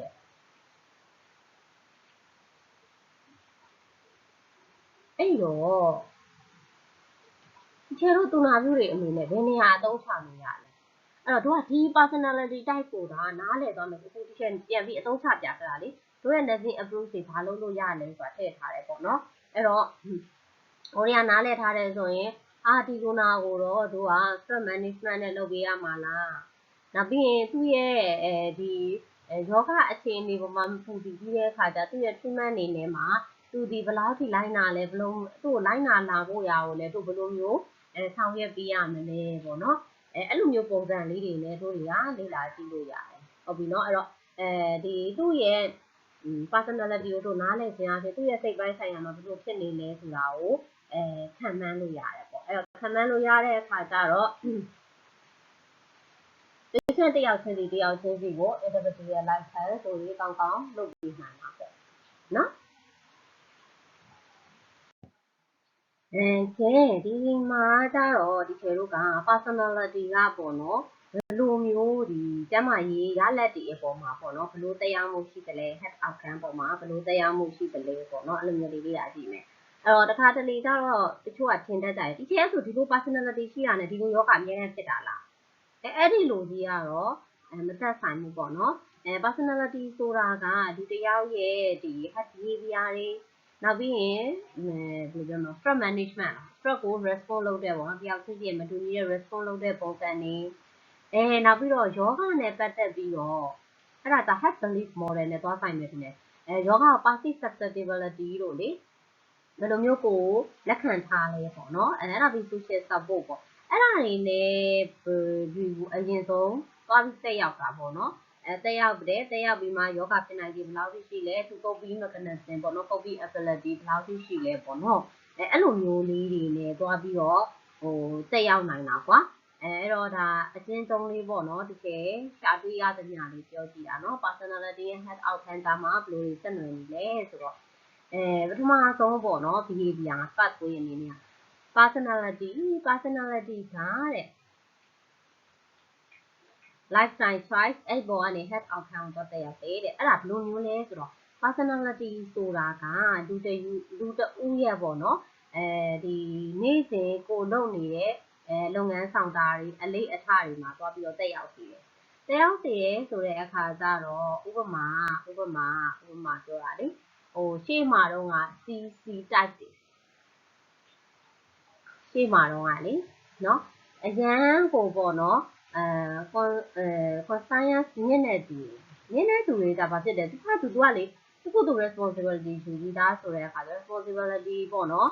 များတယ် responsibility များတယ်ရှိတဲ့ပေါ့နော် personality ရှိတဲ့သူလေးတွေကဘာဖြစ်တတ်လဲဆိုတဲ့အခါကျတော့ပုံမှန်သူကသူလေ့ကျင့်ခန်းလုပ်တယ်အစားအသောက်တွေဆိုလဲသူက diet control နဲ့လုပ်တယ်ဒီကုသစရာတွေဆိုရင်လည်းလိုက်နာတယ်ပေါ့နော်အဲ့လိုလိုက်နာမှုတွေလုပ်တယ်ဆိုတဲ့အခါကျတော့ head outcome ကကောင်းသွားနိုင်တာပေါ့အဲ့လိုမျိုးလည်းရှိတယ်တချို့ကျတော့ခုနကတော့ကtype A လိုမျိုး type A ဆိုရင်သူကဘာဖြစ်တယ် type A ဆိုရင်သူက competitive လေအများနဲ့ပြိုင်ဆိုင်ပြီးအနိုင်လိုချင်နေတာဖြစ်တဲ့အတွက်သူ့မှာ stress တွေကများတဲ့အခါကျဘာဖြစ်တော့ head outcome အနေနဲ့သူ့မှာယောဂဖြစ်လွယ်တာပေါ့နော်အဲ့ဒီလိုမျိုးလေးတွေtype B ကျတော့ဘာဖြစ်တော့သူ flexible ပဲ relax ပေါ့နော်အဲ့လိုမျိုးစိတ် competitive လည်းမများဘူးဆိုတော့သူက AACC ပဲယောဂတာနေသွားတယ်ပေါ့နော်အဲ့လိုမျိုးလေးပေါ့နော်နောက်တစ်ခုကကျတော့ physiological reactivity ဒါလည်းတူပါပဲနည်းနည်းလေးပုံစံပြောင်းသွားတာပဲရှိတာခေါ်တာလေးဒါလည်းဆိုတော့ဒီဘယ်လိုပြောလေ့လာတဲ့သူတွေပေါ်မှာမူတည်ပြီးကွာသွားတာပေါ့နော်နောက်တစ်ခုကကျတော့ဘယ်လိုမျိုးလဲဆိုတော့ personality ကလူတစ်ယောက်ရဲ့ stress response လေးတွေမှာသွားပြီးတော့တက်ရောက်စီတယ်ပေါ့နော်တက်ရောက်စီတယ်အဲ့တော့စဉ်းစားကြည့်ကွာ stress response မှာပုံစံတွေမတူဘူးပေါ့နော်ပုံစံမတူဆိုရင်လွယ်တဲ့သူတို့စိတ်ပူတတ်တဲ့သူတို့ဆို stress ကပို့ပြီးတော့ခံစားရတယ်ကွယ်အဲ့တော့ပိုခံစားရတဲ့အခါကျတော့ဖြစ်လာလေသွေးဖိအားမှာပြောင်းလဲမှုတွေဖြစ်လာစီတယ်သွေးဖိအားပြောင်းလဲမှုဖြစ်လာတယ်ဆိုတော့ခြေတို့ရဲ့ခန္ဓာကိုယ်ဇီဝဖြစ်စဉ်တွေမှာသွားပြီးတော့ထိခိုက်စေတာပေါ့နော်နောက်တစ်ခုကကြတော့ inner behavior ကကြတော့ဘာလဲဆိုတော့သူက personality မှာလူတစ်ယောက်ကပေါ့နော်ကိုယောဂကိုကိုဘယ်လိုမျိုးခံစားလဲ passive susceptibility ပေါ့နော်အဲ့ဒီမှာဘယ်လိုမျိုးသူမြင်တယ်လဲနောက်ပြီးရင်ကျမကြီးhead seeking behavior လို့ခေါ်မလားကျမကြီးနဲ့ပတ်သက်ပြီးတဲ့အခါကျကျမကြီးဝန်ထမ်းတွေဒီမှာတော့ပြတာတွေတော့လုပ်တာတွေပေါ့နော်အဲ့လိုမျိုးတွေမှာလည်းသွားပြီးတက်ရောက်တဲ့အခါကျတော့ခက်ခဲအသုံးပြုမှုတွေပေါ့နော်အဲ့ပေါ်တော့တက်ရောက်တယ်အဲ့တော့တချို့လူတွေကကြတော့ကိုဆိုပြီးမှယောဂတစ်သေးလေးဥပမာတာမန်ကွာရာသီဥတုအပြောင်းအလဲကောင်းဖို့လို့ ခေါင်းမူတာခေါင်းကိုက်တာလောက်ဖြစ်တယ်ဆိုရင်ဒါဝှီဆိုဆေးရုံကိုရင်သွားတာသွားတဲ့အခါကျတော့ဥမာတခုခုဖြစ်တယ်ဆိုရင်ဒါတာမန်မဟုတ်တာဖြစ်တယ်ဆိုတော့ညံ့သိရွယ်တယ်လေအဲ့တော့ဆေးကုသမှုလွယ်ရတာပေါ့တချို့ကျတော့အဲ့လိုမဟုတ်ဘူးကိုယောဂနဲ့ကိုရပါတယ်ဘာလို့နိုင်သေးတယ်လေညာလို့နိုင်သေးတယ်လေဆိုပြီးလုံတယ်လုံးဝမဖြစ်လို့အဲ့ရပေါ်လဲကတမဆေးရုံကိုသွားပြတာမျိုးရှိတယ်အဲ့လိုမျိုးကြတော့ဘာရှိသွားလဲချိန်ခွန်သွားတာတွေရှိတယ်ပေါ့နော်အဲ့တော့ဒီ head care တွေနဲ့ပတ်သက်ပြီးတော့ဘယ်လောက်ထိ use လုပ်လဲပေါ့အဲ့ဒါမျိုးလေးတွေပေါ်မှာလည်းမူတည်ဒါ community aspect တွေလည်းတွေ့ရနော်နောက်တစ်ခုက social support ပတ်ဝေးအဲ့ဒါကြတော့ဘာလဲဆိုတော့ဒီတချို့ personality တွေကပေါ့နော်ဒီမှာလူမှုဆက်ဆံရေးလူမှုဆက်ဆံရေးတွေမှာသွားပြီးတော့တရားမှုရှိရဲအဲ့တော့ social support ရရှိမှုတွေမှာလည်းပဲသွားပြီးတော့တရားမှုရှိတယ်တချို့ကပေါင်းတင်ဆက်ဆံရေးဝန်ဆန့်တယ်ကွာကောင်းတယ်ကွာလူတိုင်းနဲ့ပြောတယ်ဆိုတယ်ခေါ်တယ်အဲ့တော့သူ့မှာအကူအညီတစ်ခုခုလိုနေတယ်ဝိုင်းဝန်းကူညီမဲ့သူတွေပေါ်တယ်ပေါ့နော်အဲ့လိုမျိုးဖြစ်တာပေါ့အဲ့တော့ social support အဲ့လိုမျိုးပုံစံလေးနဲ့သွားကြပါတယ်တဲ့အဲ့တော့ကို personality ဒီဥစ္စာကပေါ့လူတိုင်း personality ကိုကြည့်ပြီးတော့ဆိုရင်ဒီလိုအချက်ကလေးနဲ့ချက်လေးရှင်းပြီးတော့စဉ်းစားကြည့်ပေါ့နော်ဒီဥမှာတွေ့ရမှာလေကဲ personality ဒါလေးတစ်ချက်လောက်စဉ်းစားကြည့်မယ်ပေါ့နော် personality နဲ့ INFP ရတဲ့ဒီ personality ကပေါ့နော်လူတစ်ယောက်ကနေမကောင်းဖြစ်တယ်ဆိုရင်အဲ့နေမကောင်းဖြစ်တဲ့ပုံမှာသူ့ဟာတာသူဘယ်လိုခံစားလဲဘယ်လိုသိမြင်လဲပေါ့နော်ဘယ်လိုတုံ့ပြန်လဲပေါ့အဲ့လိုမျိုးလေးတွေကိုလေ့လာပါမှာအဲ့တော့လူတစ်ယောက်ချင်းစီရကွာဒီယောဂလက္ခဏာတစ်ခုခုတွေ့ကြုံရတယ်ဆိုရင်ပြန်ပြီးတုံ့ပြန်တဲ့ပုံစံတွေကမတူညီကြဘူးအမျိုးကွဲပြားကြအဲ့တော့တချို့ကကြယောဂတည်လေးတော့ငါမှဒါကြီးဖြစ်သွားတာဆိုပြီးတော့အလေးထားပြီမလို့တချို့ကြတော့လည်းဘာမှမပါဘူးဆိုပြီးတော့မသိဘယ်လိုပဲနေလိုက်တယ်ပေါ့နော်အဲ့တော့အဲ့လိုမျိုးကွာခြားမှုတွေကိုတို့တွေကနားလည်နိုင်ဖို့ရအတွက်ကြတော့တို့ကဘာတွေကိုလေ့လာရမလဲဆိုရင် inner behavior ဆိုတာလေးကိုတို့တွေကလေ့လာကြည့်ရမယ်ပေါ့နော်အဲ့တော့ inner behavior ဆိုတာဘာလဲဆိုရင်လူတစ်ယောက်ချင်းစီအလိုက်ယောဂလက္ခဏာတွေကိုယောဂလက္ခဏာတွေကိုပေါ့နော်သူတို့ဘယ်လိုခံစားသိရှိသွားလဲဘယ်လိုမျိုးအတိတ်ပဲဖွင့်ဆိုသလဲဘယ်လိုတုံ့ပြန်ပြီးတော့ဆောင်ရွက်ကြတယ်ပေါ့နော်အဲ့ဒါမျိုးလေးတွေကိုလေ့လာရမှာပေါ့နော်အဲ့ဒါကြောင့်မလို့ကို့မှာယောဂရှိတာပေါ့နော်ယောဂရှိတာယောဂတစ်ခုခုဖြစ်နေတာလားဒါမှမဟုတ်ဘူးဆိုရင်ယောဂရှိတာနဲ့အဲ့ဒီယောဂကိုဘယ်လိုမျိုးတုံ့ပြန်တယ်လဲ inner behavior ရတယ်အဲ့ဒါတွေမတူညီနိုင်တဲ့ဟာလေးတွေကိုတို့တွေကလေ့လာကြည့်ကြမယ်ပေါ့နော်အဲ့တော့လေ့လာကြည့်တဲ့အချိန်မှာပါလေးတွေတွေ့ရပထမဆုံး symptom perception မှာဆိုရင်ဒီ personality မတူညီတာကြောင့်လို့ပေါ့နော်လူတစ်ယောက်ချင်းစီကနေကိုယ့်ရဲ့ခန္ဓာကိုယ်ကနေဖြစ်ပေါ်လာတဲ့ယောဂတွေကိုသတိထားမိတဲ့ပုံစံချင်းကလည်းမတူညီကြဘူးတဲ့ဥပမာအားဖြင့်ပြောရင်ပေါ့နော် neurotic individual တဲ့အဲ့ဒီ type ကလေးတွေကကြအပေါ်မှာရှင်းပြီးပြီနော်အဲ့လိုမျိုးမမှတ်မိရင်အပေါ်ပြန်ကြည့်မယ်နော်သူကကြတော့ဘာလဲဆိုတော့စိုးရိမ်ပူပန်မှုတွေများတဲ့အတွက်ကြောင့်မလို့သူ့ခန္ဓာကိုယ်မှာတစ်ခုခုပြောင်းလဲသွားရင်တန့်တည်ဟုတ်ပြီနော်အဲ့လိုမျိုးသွားပြီးတရားမှုရှိတယ်နောက်တစ်ခုက symptom interpretation ယောဂလက္ခဏာငါဘာဖြစ်နေတာလဲဆိုပြီးပြန်ပြီးတော့ပုဂ္ဂိုလ်ဒိဋ္ဌိဖွင့်ကြည့်တာပေါ့နော်အဲ့တော့တကယ်လို့အကောင်းမြင်စိတ်ရှိတဲ့သူတွေကကြတော့ဘာဖြစ်လဲဒီယောဂကြီးကအကောင်းမြင်စိတ်ရှိတဲ့သူတွေဆိုတော့ဘာအခြေအနေဖြစ်ဖြစ်သူကလေအစိုးဆုံးဘလောက်အခြေအနေပဲရှိသူကဒီဟာကိုရအောင်အကောင်းမြင်မှာပေါ့နော်သေတော့တဲ့ယောဂကြီးဖြစ်နေတယ်ဆိုရင်တောင်မှ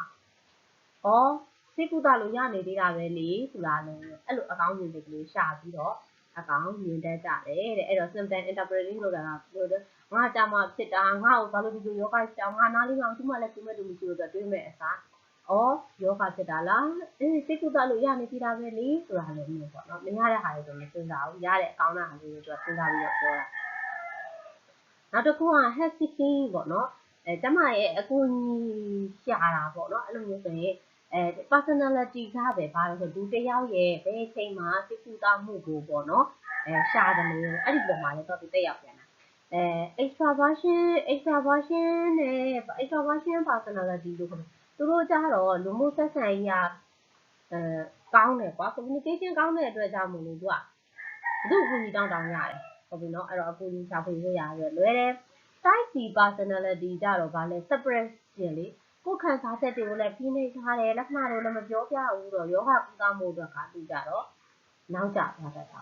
ဒီအဲ့လိုမျိုးလေးရှိပါတယ်တဲ့နောက်တစ်မျိုး treatment assurance ကုသမှုကိုလိုက်နာတာပေါ့နော်လိုက်နာတာကကြတယ်personality ရပဲပေါ့နော်ဒီtreatment နဲ့ပတ်သက်မှဆေးတောက်ရတယ်ဆေးထိုးရတယ်လေ့ကျင့်ခန်းလုပ်ရတယ်စသဖြင့်ပေါ့နော်အဲ့လိုမျိုးတွေကိုလုပ်တဲ့အပေါ်မှာသွားပြီးတက်ရောက်မှုရှိကြတာဥပမာတချို့ကအပေါ်မှာလေး responsibility အရင်များတာ PC ဟုတ်မလား conscience အဲ့ဒီသူအဲ့လိုလူမျိုးကြတော့ responsibility မြင့်တဲ့အခါကျတော့သူ့ကိုယ်သူပဲဒီကံလဲရှိရလေနော်တာဝန်လေးနေတာဟုတ်ပြီဒါကတော့ငါနေမကောင်းဖြစ်နေတာဒါဒီဥစ္စာဒီလိုလုပ်ရမှာပဲငါခါငါလုပ်မှာပဲငါတည်းနေကောင်းမှာဆိုပြီးတော့ဒီကံတက်တာလိုက်နာမှာပေါ့ဝယ်ဟုတ်ပြီနော်အဲ့လိုမျိုးလေးတွေမှာသွားပြီးတရားမှုရှိရဲ့တဲ့အဲ့တော့လောကတစ်ခုခုဖြစ်တယ်နော် personality ရပဲအဲ့တော့တချို့ကျတော့ symptom လေးတွေပြတဲ့အချိန်မှာတန်းတည်ရသူရှိရဲ့တန်းပြီးမတည်ရသူရှိတယ်နောက်တစ်ခုကအဲ့ဒီတိသွားတယ်ဆိုရင်လည်းပဲအဲ့ဒီ symptom လေးပေါ်မှာဘယ်လိုမျိုးတွေးလဲပေါ့ဟာဒါကြီးကတော့ငါကြမှာဖြစ်တာလားပြေးနိုင်လောက်တာလားအဲ့စိတ်ကူလို့ရနေသေးတယ်လေအဲ့လိုမျိုးမြင်တာလားပေါ့နော်နောက်တစ်ခုကကျတော့လုံဆောင်ချက်တွေဆောင်ရွက်ချက်တွေဘယ်လိုမျိုးလုပ်တယ်နော်အဲ့တော့ဒုသူနာမှုတွေကြဘယ်နေရာမှာတုံးချပါမယ်အဲ့တော့ personality နဲ့ head behavior ကိုတို့ကတစ်ခုချင်းစီနားလည်မယ်ဆိုရင်လူနာကယောဂအပေါ်မှာပေါ့နော်ဘယ်လိုမျိုး belief တွေရှိနေလဲဆိုတာကိုတို့ကနားလည်သွားမယ်နားလည်သွားတဲ့အချိန်မှာလိုအပ်တဲ့ head education ကိုဘယ်လိုပုံစံနဲ့ပြီးမလဲဘယ်လိုအခြေအနေမျိုးနဲ့ပြင်ဆင်ပြီးမလဲဆိုတာလည်းတို့သိသွားမယ်နောက်တစ်ခုကကျတော့ဒီယောဂစိတ်ကူးသားမှုကိုလိုက်နာနိုင်ဖို့ရအတွက်လည်းပေါ့နော်အကူအညီထောက်ပံ့လုပ်ပေးနိုင်တယ်လူနာနဲ့လည်းကောင်းကောင်း communication လုပ်နိုင်မှာပေါ့နော်နဲ့တို့နဲ့တင်ရတို့အဲ့တော့ happy behavior လေးတွေကိုလည်းတို့တွေကနားလည်လို့ရတယ်တခါတလေဒီတရားမှာဘာယောဂဖြစ်နေလဲဆိုတော့သူ့ရဲ့ happy behavior ဘယ်လိုမျိုးလဲဆိုတာပါတို့တွေကသိထားဖို့လိုအပ်တယ်ဒီတစ်ခါတစ်မျိုးလေးလေ့လာကြည့်ရအောင်ဆိုpatient 2ယောက်ရှိတယ်ပေါ့နော် patient 2ယောက်ရှိတယ်ဒါကလေတင်ဆက်လိုက်ကလေးကဘာလို့ပြန်ထည့်ထားတာလဲဆိုတော့ပေါ့နော်လူတွေရဲ့ inner behavior ကိုနားလည်ဖို့ရအတွက်ဒီကျေကဒီပုံစံလေး2မျိုးကိုတို့သိထားဖို့လိုတယ်ပေါ့နော် worry နဲ့ deny ကျေလို့ဆိုတအားပြေးတယ်ဆိုရင်တော့ကောင်းဆိုရင်အောင်မလားဆိုစတာပေါ့နော်ဒါလေးလေ့လာပြတော့အဲ့တော့လူနာတိုင်းကလေယောဂလက္ခဏာတွေတူရပြီမလို့လေတုံ့ပြန်လာပြီးတာမတူတာနော်ဒီယောဂမိုးလို့ဒီလိုဖြစ်တယ်ဟိုယောဂမိုးလို့ဟိုလိုဖြစ်တယ်လူနာတိုင်းကတပုံစံနဲ့တုံ့ပြန်လားဆိုနော်မတုံ့ပြန်ဘူးအဲ့တော့တချို့လူနာတွေကကြတော့ယောဂတိတိလေးတောင်မှကဲချက်တချို့ဗမာစကားလိုပြောကဲချက်တယ်ပေါ့နော်တအားကိုစိတ်ပြီးတော့သွားကြတယ်အဲ့လိုမျိုးပေါ့နော်တချို့လူနာတွေကြာရင်တိတ်လောက်ကိုဖြစ်နေတဲ့ယောဂကြီးဖြစ်နေတယ်အေးပဲငါခဏရှိပါသေးတယ်ဆိုပြီးတော့နေကြတချို့တစ်ခါတလေအဲ့လိုတွေးမိတယ်ဒီလားငါအဲ့လိုများဖြစ်နေတာငါပဲငါမှယောဂတစ်ခုဖြစ်ငါ delay response နဲ့ငါပဲချိန်ကြမှာပြတာကြီးဆိုတာတကယ်လို့ဒါဆိုရင်တော့ရှိရတယ်ဒီထားပါတော့ပထမဆုံးဘာလို့ပြောလဲ patient A လေးကိုကြည့်ကြည့်ရအောင် AB ကလေဒီတိုင်းခွဲရလွယ်အောင်လို့နော်မှတ်ရလွယ်အောင်လို့ကဲပထမဆုံးဘာလဲဆိုတော့အရန်ကိုဝါရီဝါစိုးရင်လွယ်တာအခုဆိုရင်အလေးသူစိုးရင်တတ်တာပေါ့နော်အဲ့တော့သူကစိုးရင်တတ်ပြီးတော့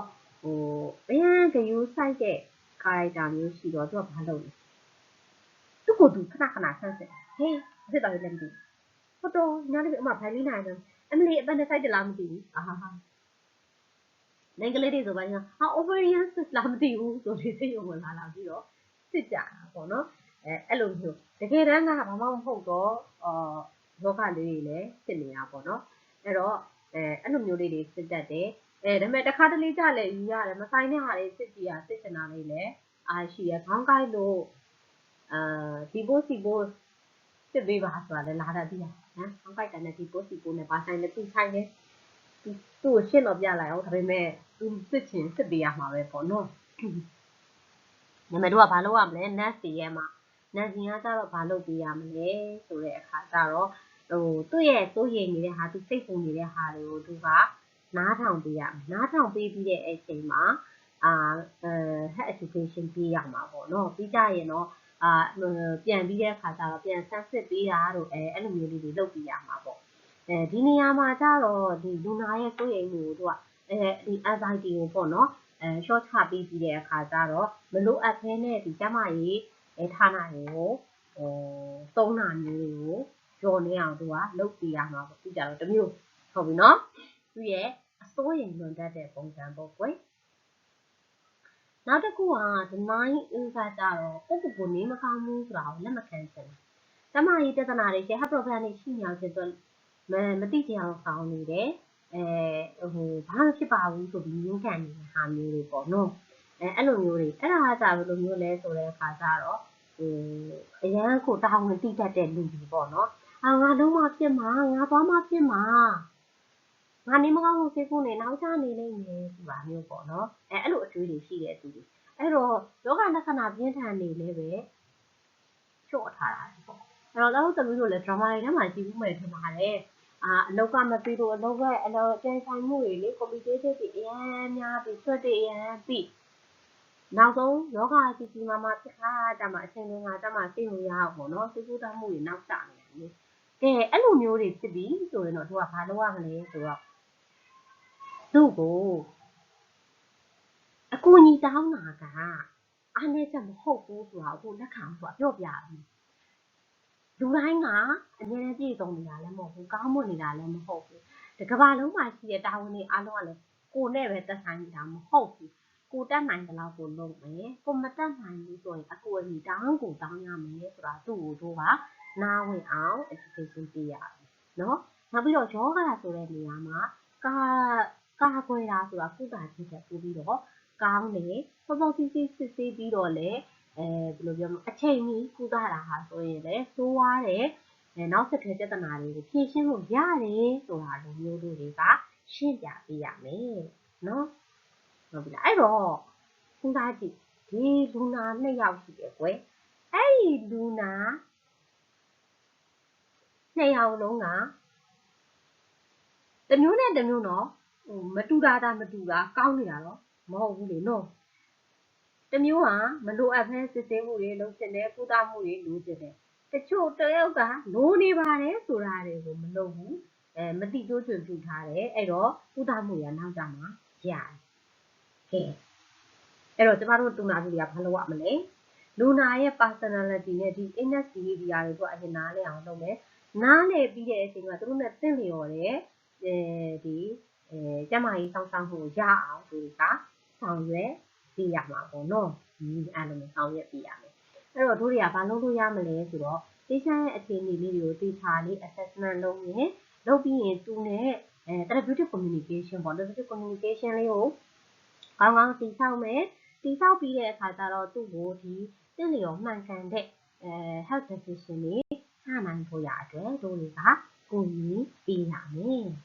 ကူညီပေးရမယ်လို့ပြောတော့ကိုကချက်ဝင်ပြီးချမှတ်မှာမဟုတ်ဘူးเนาะဒီပိုင်းလေးကဘာလဲဆိုတော့ personality information assessment ဒါဘာပြောချင်တာလဲဆိုတော့လေဒီ nursing assessment လုပ်တဲ့အချိန်မှာပေါ့နော်တို့ကဘာလုပ်လဲ science symptom တွေကြည့်ရလေဟုတ်တယ်မလားအဲ့တော့အဲ့လိုမျိုး science symptom တွေကိုအဲ့ science symptom တွေကိုပဲကြည့်တာမဟုတ်ဘဲနဲ့ပေါ့နော်လူနာရဲ့ personality နဲ့သူ့ရဲ့ behavior တွေကိုပါထည့်သွင်းစဉ်းစားဖို့ရအတွက်ပေါ့နော်ပြောပြနော်အဲ့တော့ traditional nursing assessment မှာဆိုရင်တို့က vital sign ကြည့်ရယ်နောက် symptom တွေကြည့်ရယ်နောက်သူ့ရဲ့ physical condition ပေါ့နော်ကြည့်ရယ်ပေါ့အဲ့တော့တို့ရဲ့ holistic nursing care ကြတော့ဘာကြည့်မလဲ လူနာရဲ့စိတ်နေစိတ်ထားနောက်ပြီးရင် stress ကိုဘယ်လိုရင်ဆိုင်ရတယ်လဲဘယ်လိုတွေစိုးဖြတ်တယ်လဲဘယ်လိုတွေဆက်ပြီးပြောဆိုတယ်လဲပေါ့နော်အဲ့လိုမျိုးတွေကိုကတို့တွေကလေ့လာရမယ်ပေါ့နော်အဲ့တော့ personality informed assessment ဆိုတာကလူနာရဲ့ personality ကိုဘယ်လိုပြောမလဲယောဂတစ်ခုအနေနဲ့သူကတတ်မှတ်လိုက်တာမျိုးမဟုတ်ဘူးကွာမဟုတ်သေးနဲ့လူနာဘာလို့နေတာလဲတို့ဘယ်လိုနဲ့ဒီထဲမျိုးပြေးရမှာလဲပေါ့နော်အဲ့လိုမျိုးတွေကိုသိရနိုင်ဖို့ရအတွက်အသုံးပြုတာเนาะဒီ informed assessment အဲ့တော့ပထမဆုံးပေါ့နော် assessment ပြုလုပ်နေတဲ့အချိန်အတော်အတွင်းထဲမှာတို့တွေစဉ်းစားတဲ့လေးခုလေးတစ်ချက်ရှိလဲ1 2 3 4လေးရှိရှိရဲ့ပထမဆုံးက how does this patient typically cope with stress ဒီလူနာကစိတ်တည်ကြည်ကြတစ်ခုခုရှိလာရင်ဘယ်လိုမျိုးရင်ဆိုင်တယ်လဲပေါ့သူတို့လည်းဆိုလူနာတယောက်ချင်းစီကသူ့ရဲ့ဒီ stress ကိုပေါ့နော် coping mechanism တွေကမတူညီတတ်ကြဘူးတချို့လူနာတွေကကြမိသားစုနဲ့ဆွေးနွေးတိုင်ပင်ပြီးတော့ဒါသူကဆောင်ရွက်တယ်တချို့လူနာကြတိတိကလေးနဲ့ငြိမ်ပြီးတော့နေကြတယ်ပေါ့နော်အဲ့တော့လူနာရဲ့ coping style မှာမူတည်ပြီးတော့တက်နေရောလဲ support ပေးရမယ်ပေါ့နော်ဒီ teacher stress ဖြစ်နေတော့ဒီကမြဘေးနားလို့လေကောနားပူကြတယ်ကောလို့လိုက်ပြောတာသူတို့တော့မဟုတ်ဘူးနံပါတ်1 what is their usual level of organization or responsibility ဒါကကြတော့ဘယ်လိုလဲဆိုသူ့ရဲ့လူနာရဲ့ self management ability ကိုနားလည်ဖို့ရအတွက်ကူညီပေးရပေါ့နော်ဒါဘယ်လိုပြောရမလဲသူဘယ်လောက်ထိစနစ်တကျလုံးဆောင်တတ်တယ်လဲတာဝန်ဘယ်လိုမျိုးယူနိုင်တယ်လဲပေါ့နော်အဲ့လိုပုံစံတော့မျိုးသူကသိဖို့ရတယ်အဲ့တော့သိတဲ့အခါကျသူကဘယ်လို manage လုပ်နေလဲပေါ့နော်ဟိုမှာစိတ်တော်မဲ့ဟာတွေရှိတယ်သူကြောက်ချိန်လေးမမေ့အောင်သူဘယ်လိုမျိုးသူကမှတ်ထားတယ်လဲပေါ့နော်ဟိုမှာတချို့ဆိုရင်အလံပေးထားတာမျိုးတချို့ကြတော့သူနောက်မှရှိတဲ့သူတရားကိုသတိပေးအောင်လို့ဆိုပြီးပြောထားတာမျိုးပေါ့နော်ကြောင်တောင်းတယ်မတူဘူးနောက်တစ်ခု how do they prefer to receive information အဲ့တော့ information တွေသူဘယ်ကနေယူရတာသဘောကျလဲပေါ့တယောက်နဲ့တယောက်ကကျမရေးဆောင်ရှောက်မှုနဲ့ပတ်သက်ပြီးတော့လေအဲ့လိုသတင်းချက်လက်တွေယူတာရမတူကြဘူးတချို့ကြတော့အသေးစိတ်တူခါခါသိတယ်တချို့ကြတော့အဲ့လိုမဟုတ်ဘူး point တစ်ခုပဲပြောတဏ္ဍာလာမပြောနဲ့ဆိုတာလိုမျိုးလုံးကြကြတယ်ပေါ့နော်အားကြောင့်မလို့သူကလူနာတွေရဲ့အခြေအနေမှာမူတည်ပြီးတော့လူနာသင်ချင်တဲ့ပုံစံလေးအတိုင်းပဲတင်ပြီးတော့လိုအပ်တာလေးတွေဖြည်းဖြည်းချင်းထည့်ပြီးတင်ပြရတာပေါ့နော်ရှင်းကြပြီအဲ့ဒါမှ तू ကမှတ်မိမှာလေနောက်တစ်ခုကကြတော့ဗာလဲ what motives their health decision သူတို့ကျမရေးနဲ့ပတ်သက်တဲ့ပေါ့နော်ဆုံးဖြတ်ချက်တွေချတဲ့နေရာတွေမှာဘယ်လိုအရာတွေကသူတို့ကိုသွားပြီးတော့လှုပ်တာလဲပေါ့ဥပမာကြောက်လို့လုပ်တာလားဒါမှမဟုတ်ဒါလေးကဖြစ်ထိုက်တာမို့လို့လုပ်တာလားဒါမှမဟုတ်ဘူးဆိုရင်လည်းသူ့ရဲ့ environment ကလွှမ်းမိုးမှုတွေကြောင့်လုပ်တာလားပေါ့ social norms တွေဟာလို့ဖြစ်အဲ့ဒါလေးတွေကိုတို့ကနားလေဖို့လိုရပေါ့အဲ့ motivation လေးတွေအဲ့ဒါလေးတွေကိုတို့သိရဲဆိုတော့ဘာလုပ်လို့ရလဲဆိုသူ့ health education ပေးတဲ့နေရာတွေမှာပိုပြီးထိရောက်လုပ်နိုင်မှာပေါ့နော်ကဲအဲ့တော့ observation တို့တွေကလူနာကိုပေါ့နော်interview လုပ်ဘယ်လုပ်ရုံနဲ့သူ့ရဲ့အချက်လက်တွေအကုန်မသိနိုင်ဘူးပေါ့နော်အဲ့တော့ observation လည်းလုပ်ရတယ်နော်အဲ့ဘာတွေ observation လုပ်မလဲ organization of belonging သူ့ရဲ့ကိုယ်ပိုင်ပစ္စည်းတွေကိုဘယ်လိုစီမံထားလဲတင်ထားလဲပေါ့နော်စနစ်တကျထားလားဒီချိန်ဆိုရင်ပတ်သက်ကိုထိုးနေရတယ်ပြတ်သွားလို့ပြနေရတယ်မှာအကုန်လုံးတက်တယ်အဲ့တော့တို့တွေပြောနေကြစကားရှိရလေပွားနေအောင်ထားတာမဟုတ်ပါဘူးတေးသေးချာချာအလွယ်နဲ့တကူတူလို့ရအောင်မှတ်ပြီးတော့စီစီထားတာပေါ့နော်အဲ့လိုပြောဒီချက်ခါနမှာဒီချက်ထားနေဒီချက်ပြီးတာပဲပေါ့နော်နောက်တစ်ခုက interaction style သူ interact ဘယ်လိုလုပ်လဲပေါ့နော်မိသားစုဝင်တွေဝန်ထမ်းတွေနဲ့သူဘယ်လိုမျိုးလုပ်တယ်လဲပေါ့နော်အမှဒါရဲ့မေခွန်မေးတဲ့သူတွေလားတိတ်တိတ်ခစ်ခစ်ကလေးနေတာလားအကူကြီးတောင်းပြရှိရင်တောင်းပေးပြရှိရပြီအဲ့လိုမျိုးဒီလားပေါ့နော်နောက်တစ်ခုဘာလုပ်သေးလဲrespond to uncertainty of waiting မတိတာတဲ့အခြေအနေတစ်ခုခုရှိနေတာလို့ အခုကိုစောင့်ရတဲ့အခါတို့မှာသူဘယ်လိုတုံ့ပြန်နေပေါ့နော်တချို့ကျတော့ရှိရလေမသိချာတာတွေဆိုရင် anxiety တက်လာလေစိတ်ပူတာတွေကြောက်နေတာမျိုး easy ပဲစောင့်နေစောင့်လို့ easy ပဲစောင့်နေ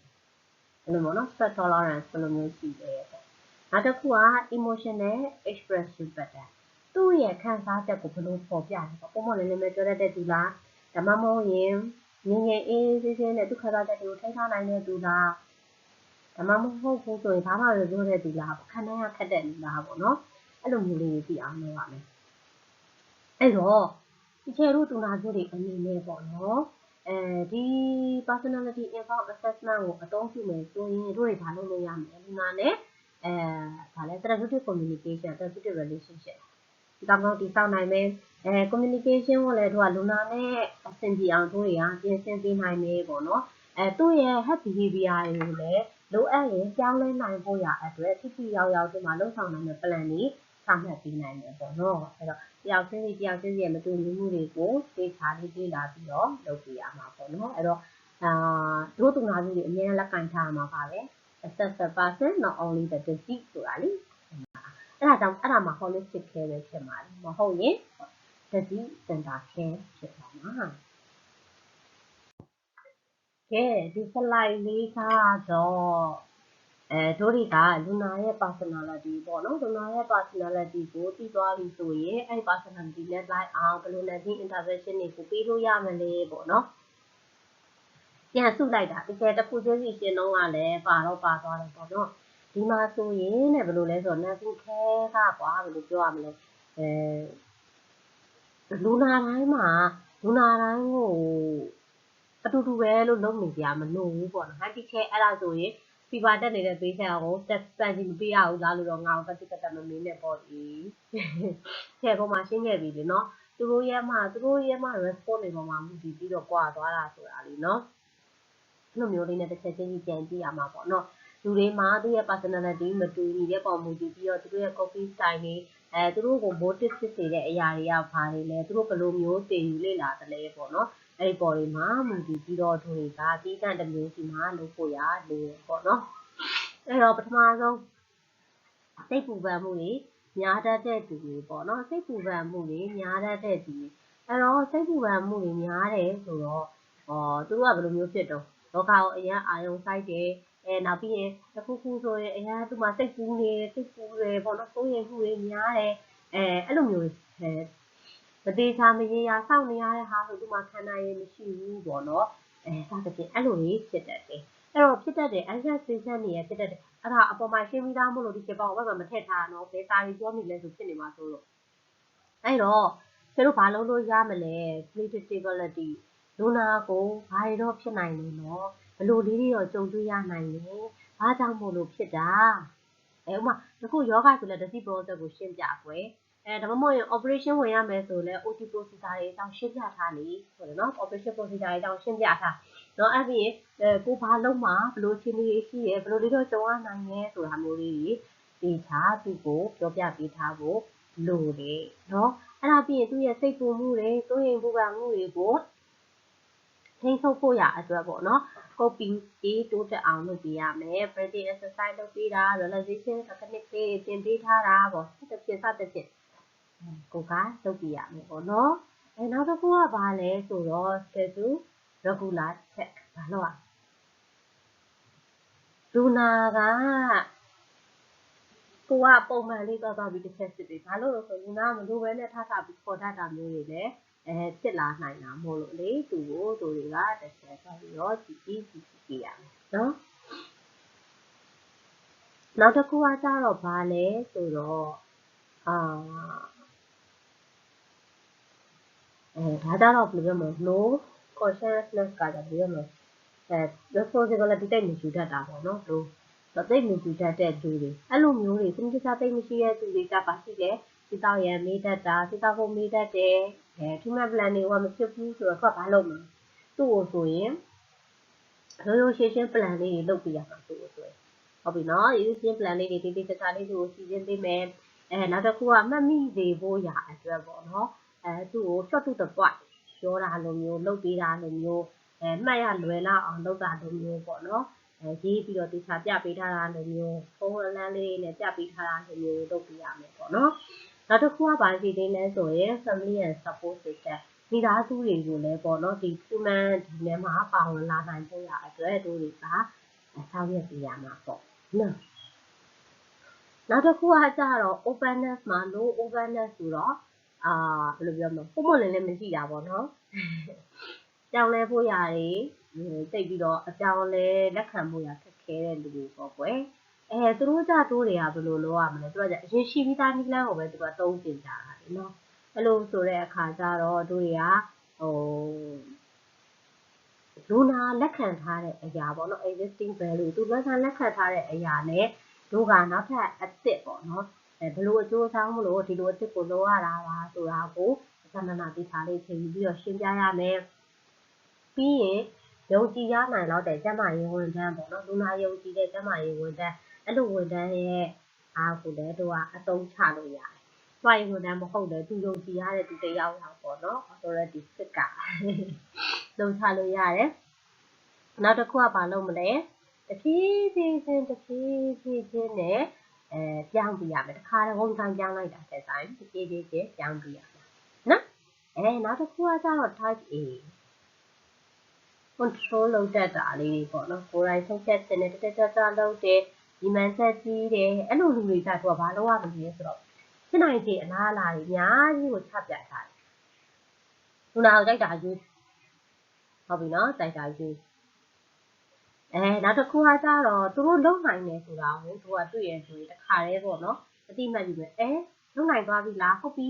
ဘာလေးရောလုံနိုင်သေးလားလုပ်ကြည့်ပါအောင်ဆိုတာမျိုးပေါ့နော်အတိမတ်ပြုပေးရမယ်နောက်တစ်ခုကဘာရှိအောင်မလဲသူတို့ကိုဘယ်လိုပြောမလဲကိုယ်တိုင်အသုံးကိုပေါ့နော်ကိုယ်တိုင် set management လုပ်တတ်ဖို့ရအတွက်တို့တွေက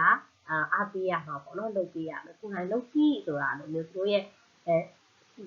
energy သူတို့ရဲ့အင်အားကိုပေါ့နော် set management မှာသုံးဖို့ရအတွက်လုပ်ကြည့်ပါနော်သူ့ရွေးချယ်ခွင့်ပေးထားပြီနော်ဆိုတော့ကိုယ်အနေနဲ့ပေါ့နော်ကိုဘယ်လိုမျိုးလုပ်မှာလဲဒီတောက်တဲ့ plan လေးတွေဘယ်လိုလုပ်မှာလဲဥပမာ lifestyle မှာပေါ့ exercise လုပ်ရမယ်ဆိုတော့ exercise ဘယ် exercise လေးလုပ်ချင်တယ်လဲဘယ်အချိန်မှလုပ်မှာလဲစသဖြင့်ပေါ့နော်အဲ့ဒီလိုမျိုးလေးတွေယူရပါမယ်အဲ့တော့ဒီမှာဒီချက်ပါပြောချင်တာလဲဆိုတော့အထူးပြောချင်တာတကယ်တော့လူပဲခဲပေးပါ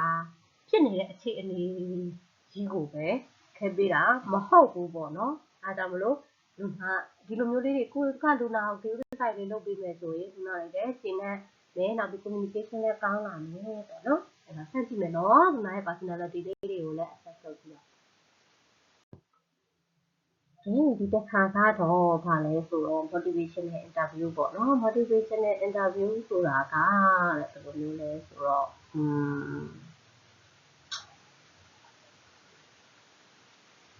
motivational interview မေးရတယ်ပေါ့နော်လူနာရဲ့ personality သူတို့ရဲ့ personality ကိုဟာပြီးတော့ကိုယ်ဘယ်လိုအသုံးချသွားမလဲဆိုတာလေးပေါ့နော်အဲ့တော့ motivational interview ဆိုတာကဘာပြောချင်တာလဲဆိုတော့လေလူနာရဲ့behavior တစ်ခုခုပေါ့နော်အဲ့ဒါကိုတကယ်လို့တွေကပြောင်းလဲဖို့လုပ်ရတဲ့အခါမှာအစစ်အဆက်မလုပ်ဘဲနဲ့လေသူတို့ကိုယ်တိုင်ကိုလုပ်ချင်စိတ်ဖြစ်လာအောင်ပေါ့နော်ပြောင်းလဲချင်စိတ်ဖြစ်လာအောင်ကူညီပေးတဲ့ဒီ patient center communication လေးတစ်မျိုးပေါ့နော် patient center communication လေးတစ်မျိုးဖြစ်တယ်အဲ့တော့ MI spirit motivation နဲ့ interview ရဲမှာပေါ့နော်သူရဲ့ဟာလေဘာလဲဆိုတော့သူမှာ core value ၄ခုရှိတယ် partnership acceptance compassion evocation အဲ့တော့အဲ့ဒီမှာဆိုရင် nurse patient ပေါ့နော်partnership မှာဆိုရင် nurse patient ကအတူတူဆောင်ရွက်တဲ့သူပဲကျမပူပြီးတော့ရနေတယ်ပေါ့နော်လူနာကဒီဟာနဲ့ပတ်သက်မသိအဲ့လိုမျိုးမဟုတ်ဘူးအတူတူကကိုလိုတဲ့နေရာသူလိုနဲ့ပူပေါင်းပြီးတော့လုံးဆောင်ရမယ်ဆိုတဲ့ပုံစံလိုမျိုးပေါ့နော်အတူတူလုံးရမယ်နောက်တစ်ခုကဆုံးဖြတ်ချက်ဆိုလည်းအတူတူချရမယ်ပေါ့ကွယ်ဒီတကယ်လို့တယောက်ကနားမလည်လို့ကွာတခြားတစ်ဖက်အတူတူလုံးကလုံးလိုက်တော့ဆိုတာမျိုးမဟုတ်ဘူးနားလည်အောင်ရှင်းပြပြီးတဲ့အခါကျမှရွေးချယ်ဖို့ပြီးတာပေါ့နော်ဒီမှာရှင်းဆိုတဲ့ဘောက acceptance ဆိုတာကကြတော့ဘယ်လိုပြောရမလဲဒီ MI interview မှာဟာလေလူနာကိုကွာတို့ကလူနာဘယ်လိုဖြစ်နေကြလို့ဖြစ်နေဆိုတော့လူနာကိုကွာဆုံးဖြတ်ပေးနေရလို့မျိုးသုံးသပ်နေတာလို့မျိုးမဟုတ်ဘဲနဲ့ပေါ့နော်လူနာရဲ့အစီအတိုင်းလက်ခံပေးရ နောက်တစ်ခုက compassion တော့အကုန်သတိထားမိပါတယ်လူနာကိုပိုကားအောင်ကိုကလုပ်ပေးတာပေါ့နော်နောက်တစ်ခုက evocation ကကြတော့လူနာကိုဘယ်လိုပြောမလဲလူနာမှာသူ့မှာရှိနေတဲ့လေmotive ကိုသူ့မှာရှိနေတာကိုထုတ်ပြီးတာပေါ့နော်သူ့ကိုဘယ်ဟာတရားလုံးတော်ပေးနေလဲဆိုတာကိုသူကထွက်ပေါ်လာအောင်လုပ်ပြီးတာအဲ့တော့ personality specific adaptation ပေါ့နော်အဲ့ဒါကကျတော့ personality မတူညီပုံမှာမူတည်ပြီးတော့တို့ရဲ့ဒီ motivational interview ကိုဘယ်လိုပြောင်းလဲအသုံးချမလဲဆိုတာကိုကြည့်ရမှာပေါ့နော် extrovert ဒီမှာကလူမှုရေးပေါ့နော်communication ကောင်းပြီးတော့စကားပြောများတဲ့သူတွေချဲလို့အဲ့လိုလူမျိုးဆိုရင်သူတို့ကသူတို့ရဲ့သဘောတရားကစကားများပြောတတ်တယ်သူတို့ရဲ့ဆုံးဖြတ်ချက်တွေပါဒီသက်သက်လက်ချတဲ့အာရုံစမ်းမှုများတယ်ပေါ့နော်အဲ့တော့သူကဘာလုပ်ရမလဲ reflective listening သူ့ကိုအရင်သူပြောနေတဲ့ဥစ္စာလေးမှလေဖြည်းဖြည်းချင်းပေါ့နော်အသုံးချပြီးတဲ့အခါကျတော့ဖြည်းဖြည်းလေးသူ့ကိုစိတ်ဉာဏ်ကိုယ်ဉာဏ်လုပ်တဲ့ပုံစံမျိုးမဟုတ်ပဲတဲ့ဖြည်းဖြည်းချင်း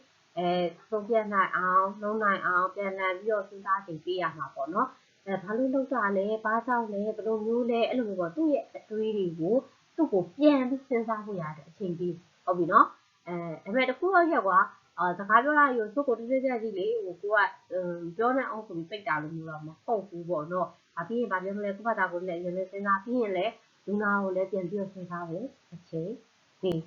အဓိကကတော့ဘာလဲဆိုတော့လေလူနာရင်းဆန်းဆုံးဖြတ်ချက်ချပြီးထလုပ်တတ်တာလေးတွေကိုတားခြင်းဟုတ်ပြီနော် introvert ကကျတော့ဘယ်လိုမျိုးလဲသူကကျတော့လေဟိုစိတ်ထဲမှာပို့ပြီးတော့လုံးတတ်တဲ့လူတွေပေါ့နော်စိတ်ကလေးနေတဲ့စကားနဲ့တယ်စဉ်းစားပြီးမှပြောတယ်ပေါ့အဲ့လိုမျိုးကြတော့လေသူ့ကိုစဉ်းစားပြီးမှပြောတတ်တဲ့လူဆိုတော့သူ့ကိုစဉ်းစားဖို့ရတဲ့အချိန်ပေးရမှာပေါ့နော်အဲ့တော့သူကစကားနေတဲ့သူဖြစ်တယ်တတိစိတ်ဖြစ်တဲ့သူဖြစ်တဲ့အတွက်သူပါဇက်နဲ့ဆွေးနွေးဆုံးဖြတ်ရတာတွေတဲ့ပေါ့နော်ရေးပြီးပြောတာလိုမျိုးအသုံးပြုသူပေါ့ဟိုတချို့ဒီကာလဆို message နဲ့ရိုက်ပြီးတော့ပြောတာလိုမျိုးပေါ့နော်အဲ့လိုမျိုးသူ့ကိုအရင်ကြီးမေးတာမျိုးမဟုတ်ဘဲနဲ့ပေါ့နော်မိခွန်းလေးတွေမေးပြီးတော့ conversation စပြီးတော့လုပ်တာမျိုးလုပ်ရတာပေါ့နော်နောက်တစ်ခု heart agreeable သူကကြတော့ဘယ်လိုမျိုးလဲအားလုံးနဲ့ပူးပေါင်းတတ်တဲ့ဟာလေဟုတ်ကဲ့ okay yes ဆိုပြီးအများကြီးပြောတတ်တဲ့လူတွေပေါ့နော်သူကတခြားသူကိုကြောင့်အခက်အခဲတွေ့မှာ哦သူကစိုးရိမ်နေလူတွေလေအဲ့ဒါလည်းလျောညီတွေ့အောင်အများလုပ်တတ်တာအဲ့လိုမျိုးဆိုတော့သူ့ကိုဘာလုပ်ရမလဲဆိုတော့သူများ yes လို့ yes လိုက်ရတာမျိုးမဟုတ်ပဲလေသူကိုယ်တိုင်တကယ်ဆုံးဖြတ်ချက်ချထားတဲ့ yes လားဆိုတာလိုမျိုးပေါ့နော်ကျတို့ကတည်တည်ချာချာပြန်ပြီးတော့လုပ်ပေးမယ်နောက်ပြီးတော့မင်းတိုက်တာမင်းရွေးလို့ရတယ်နော်ဆိုတာလိုမျိုးပေါ့နော်တို့တွေကသူ့ကိုလေအဲ့လိုမျိုးလေးပြောပြရတာပေါ့နော်အဖေသူ့ကိုပေါ့နော်ဘေးကနေအဲ့လို pressure ပေးတာမျိုးလေးဘာတွေမဖြစ်အောင်လဲကိုကလည်းညီရတာပေါ့နော်သတိထားပြရတာပေါ့သူရဲ့ဆုံးဖြတ်ချက်ကဘယ်လိုပဲဖြစ်နေကိုအတွက် okay တဲ့အဆင်ပြေအောင်လုပ်ပေးလို့ရတယ်ဆိုတာလေးလုပ်ပြရမှာဒါပေမဲ့ low achievable ကြတော့ဘာဖြစ်တော့ competitive ပေါ့နော်အတိုက်ခံစိတ်များနေတယ်နောက်ပြီးရင်သူအတန်တရားများတယ်အဲ့တော့လေသူနဲ့ကတူဝေးစစ်ဆန်ရတဲ့ဟာမှာခက်ခဲတယ်ပေါ့နော်အဲ့လိုမျိုးဆိုရင်တို့တွေကဘာလို့လဲဆိုတော့ power struggle ရှောင်းတယ်သူနဲ့ကိုယ်နဲ့အကြိုင်ရင်းတာမျိုးရှောင်းရမှာပေါ့နော်အဲ့တော့အငင်းပွားတာထက်စာရင်ကိုအားလုံးကိုမုန်းကိုဖြစ်အောင်ပေါ့နော်သူကအာရုံစိုက်ရမယ်ဘယ်လိုပြောမလဲစိတ်ကိုငြိမ်အောင်ကိုလည်းစိတ်ကိုငြိမ်အောင်ထားပြီးတဲ့အခါကျတော့အတန်အနေရထားအပြုအမူအစားလို့တတိတစားနဲ့ကိုကလည်းလုပ်ပြရတာနော်နောက်တစ်ခုကကြတော့ height openness သူကကြတော့အရာစူးစမ်းလို့တဲ့သူတွေလေနော်အဲ့လိုမျိုးဆိုတဲ့အခါကျတော့သူ့ကိုဘာလုပ်ရမလဲဆိုတော့ကျတော့လေ option တွေအများကြီးချပြရမယ် option 1 2 3တက်ရရွေးဆိုတာလို့မျိုးနော်အဲ့ဒါပြီးရင်သူ့ဘာလုပ်ရမလဲတက်ရရွေးတဲ့နေရာမှာတစ်ခုချင်းစီရဲ့မှာ pros and cons အကျိုးကျေးဇူးနဲ့ရင်ဆိုင်ရမယ့်အချက်တွေပေါ့နော်အဲ့လိုမျိုးတွေဆွေးနွေးမယ်ပြီးရင်အဲ့ဒါမဟုတ်တော့နောက်ထပ် creative solution ပါရှိရောလဲပေါ့ထပ်ပြီးတော့လုပ်ခွင့်ပြရမယ်low openness ကြတော့ဘယ်လိုဖြစ်မလဲဆိုတော့ traditional method ပဲသုံးတာလေ traditional ပဲ用တာအဲ့တော့သူ့ကိုကြားတယ်သူကဘာလုပ်မလို့ဆိုရင်လက်တွေ့ကြပြီးတော့အရင်တော့ကသုံးခဲ့တဲ့သူ familiar ဖြစ်တဲ့ approach တွေကနေစပြီးတော့လုပ်ပေးရမယ်ပြီးရင်ကိုက evidence base ထောက်အထားပြန်သေချာပြပြီးတော့ပေါ့နော်သူ့ကိုရိုးရိုးရှင်းရှင်းလေးရှင်းပြပြရမယ်တဖြည်းဖြည်းချင်း ရောင်းလဲပေးရမယ်ပေါ့နော်ဆိုတော့လူနာတွေတယောက်ချင်းဆိုတာမူတည်ပြီးတော့တို့ရဲ့ဆောင်ရွက်ရမှာလေပေါ့နော်အဲ့တော့ motivational interview ကလေတစ်မျိုးလေးမှတ်ထားလို့မရဘူးပေါ့နော် patient ကိုတို့တွေကsystematic observation လုပ်ပြီးတဲ့အခါကျမှဒီဆေးကုသတဲ့နေရာတွေမှာလည်း patient engagement တက်အောင်နောက်ပြီး behavior တွေပါလို့တခု change လာလို့ရအောင်ပေါ့နော်ရှင်တို့ကဆောင်ရွက်ပေးရမယ်ပေါ့နော်ဟုတ်ပြီနော်ကိုကနေလူနာကိုချင်းပေးတာမျိုးမဟုတ်ဘဲနဲ့လူနာကိုယ်တိုင်ကနေချင်းချင်းဖြစ်လာအောင်လုပ်ပေးရမယ်ဟုတ်ပြီနော်ကဲဒီ summative assessment လေးကတော့နေပါတယ် self reflection ပေါ့နော် self reflection လေးစဉ်းစားကြည့်ရမှာပေါ့နော်ဘာတွေလဲကိုလေးစဉ်းစားကိုရော dominant personality trait ကဘာလို့ဆိုတော့ဒီချက် theory အများကြီးတင်သွားတယ်တစ်ခုချင်းစီမှာစဉ်းစားပြီးတော့ကိုဘာလဲဆိုတော့ရေးကြည့်ပါဟုတ်ပြီနော်နောက်ပြီးအကြောင်းပြချက်တွေတော့ရေးကြည့်ဘယ်လိုအချက်လက်တွေရရှိနေတယ်ဘယ်ချိန်တော့ဘယ်လိုမျိုးပြုမှုခဲ့တာမို့လို့ဒါကတော့ကျွန်တော်ရဲ့ personality type ပါဆိုတာမျိုးပေါ့နော်အကျယ်တဝန်းလေးသင်ပြီးစဉ်းစားကြည့်အသေးစိတ်လေးစဉ်းစားကြည့်ပါဟုတ်ပြီနော်အဲ့တော့ကိုယ်တိုင်ကအဲ့လိုမျိုးဖြစ်နေတဲ့အချိန်မှာကိုဒီတူနာပြုစုမှုလုပ်ငန်းတွေလုပ်ဆောင်တဲ့အချိန်မှာပေါ့နော်အဲ့ဒီကိုယ့်ရဲ့အမူအရာတွေကဘယ်လိုမျိုးသွားပြီးတော့တရားမှုရှိတယ်ပြန်စဉ်းစားကြည့်ဟုတ်ပြီနော်နောက်တစ်ခုကဘာရှိအောင်မလဲကိုယ့်ရဲ့ patient personalityကိုကဒီတစ်ခါ patient ကရောကိုယ့်အတွက်ဘယ်လို patient မျိုးဆိုရင်ကိုယ့်အတွက် challenge ဖြစ်မလဲပေါ့နော်ဘယ်လိုမျိုး patient တွေဆိုရင် patient ဖြစ်မလဲဆိုတော့ဥစ္စာကို theory တစ်ခုချင်းစီ type တစ်ခုချင်းစီနဲ့စဉ်းစားပြီးတော့ဘာကြောင့်လဲဆိုတာရေးကြည့်ဟုတ်ပြီနော် low personality တွေဆိုရင်တော့ကျွန်တော်နဲ့တွေ့ရင်ဘာဖြစ်နိုင်လဲပေါ့နော်ဘယ်လိုကြောင့်ဖြစ်နိုင်လဲဆိုတာမျိုးရေးပေးမယ်နောက်တစ်ခု how can you use your strength တဲ့ကျတော့ဘာလို့လဲဒူတွေဆိုတာအများကြီးစုံနေမှာမရှိတာကိုယ့်ရဲ့ limitation လေးတွေကိုဘယ်လို manage လုပ်လဲပေါ့နော် manage လုပ်တဲ့အချိန်မှာကိုယ့်ရဲ့ဘယ်အားသာချက်ကိုအသုံးချတယ်ပေါ့ဒီကျဆိုရင်တော့အားသာချက်တွေသုံးတာမဟုတ်ဘူးသိလားဒါတနေ့မှာအားနည်းချက်ကိုပဲပြန်သုံးတာမျိုးလေးရှိတယ်အဲဒီပေါ့နော်ဥပမာကွာဒီကျဆိုရင်အားနည်းချက်ကိုပဲသုံးတာဒီကျဆိုရင်အခုဘာသာစကားအခက်အခဲရှိတယ်နော်ဘာသာစကားအခက်အခဲကဒီကျလေ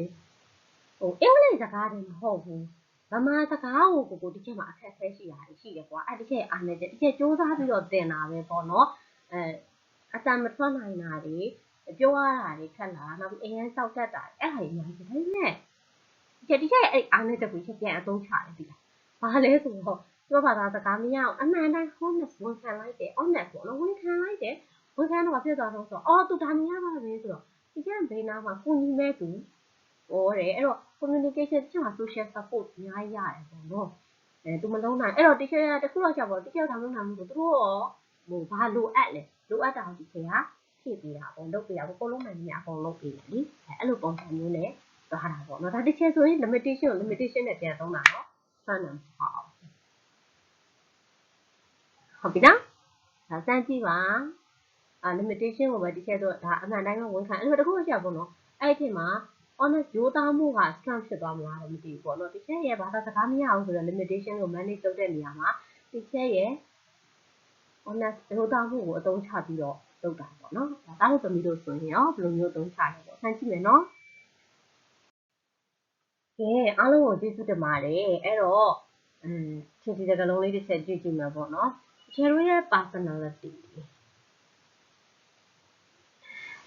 personality ဆိုတာ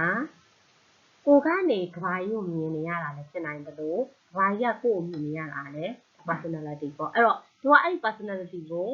နားလည်သွားမယ်ဆိုရင်ကိုယ့်ရဲ့စမ်းဆောင်ရည်ကိုအများကြီးတိုးတက်အောင်လုပ်နိုင်တယ်လေဟုတ်တော့ဒါတို့သမီးတို့အနေနဲ့စမ်းကြည့်ပါဟုတ်ပြီနော်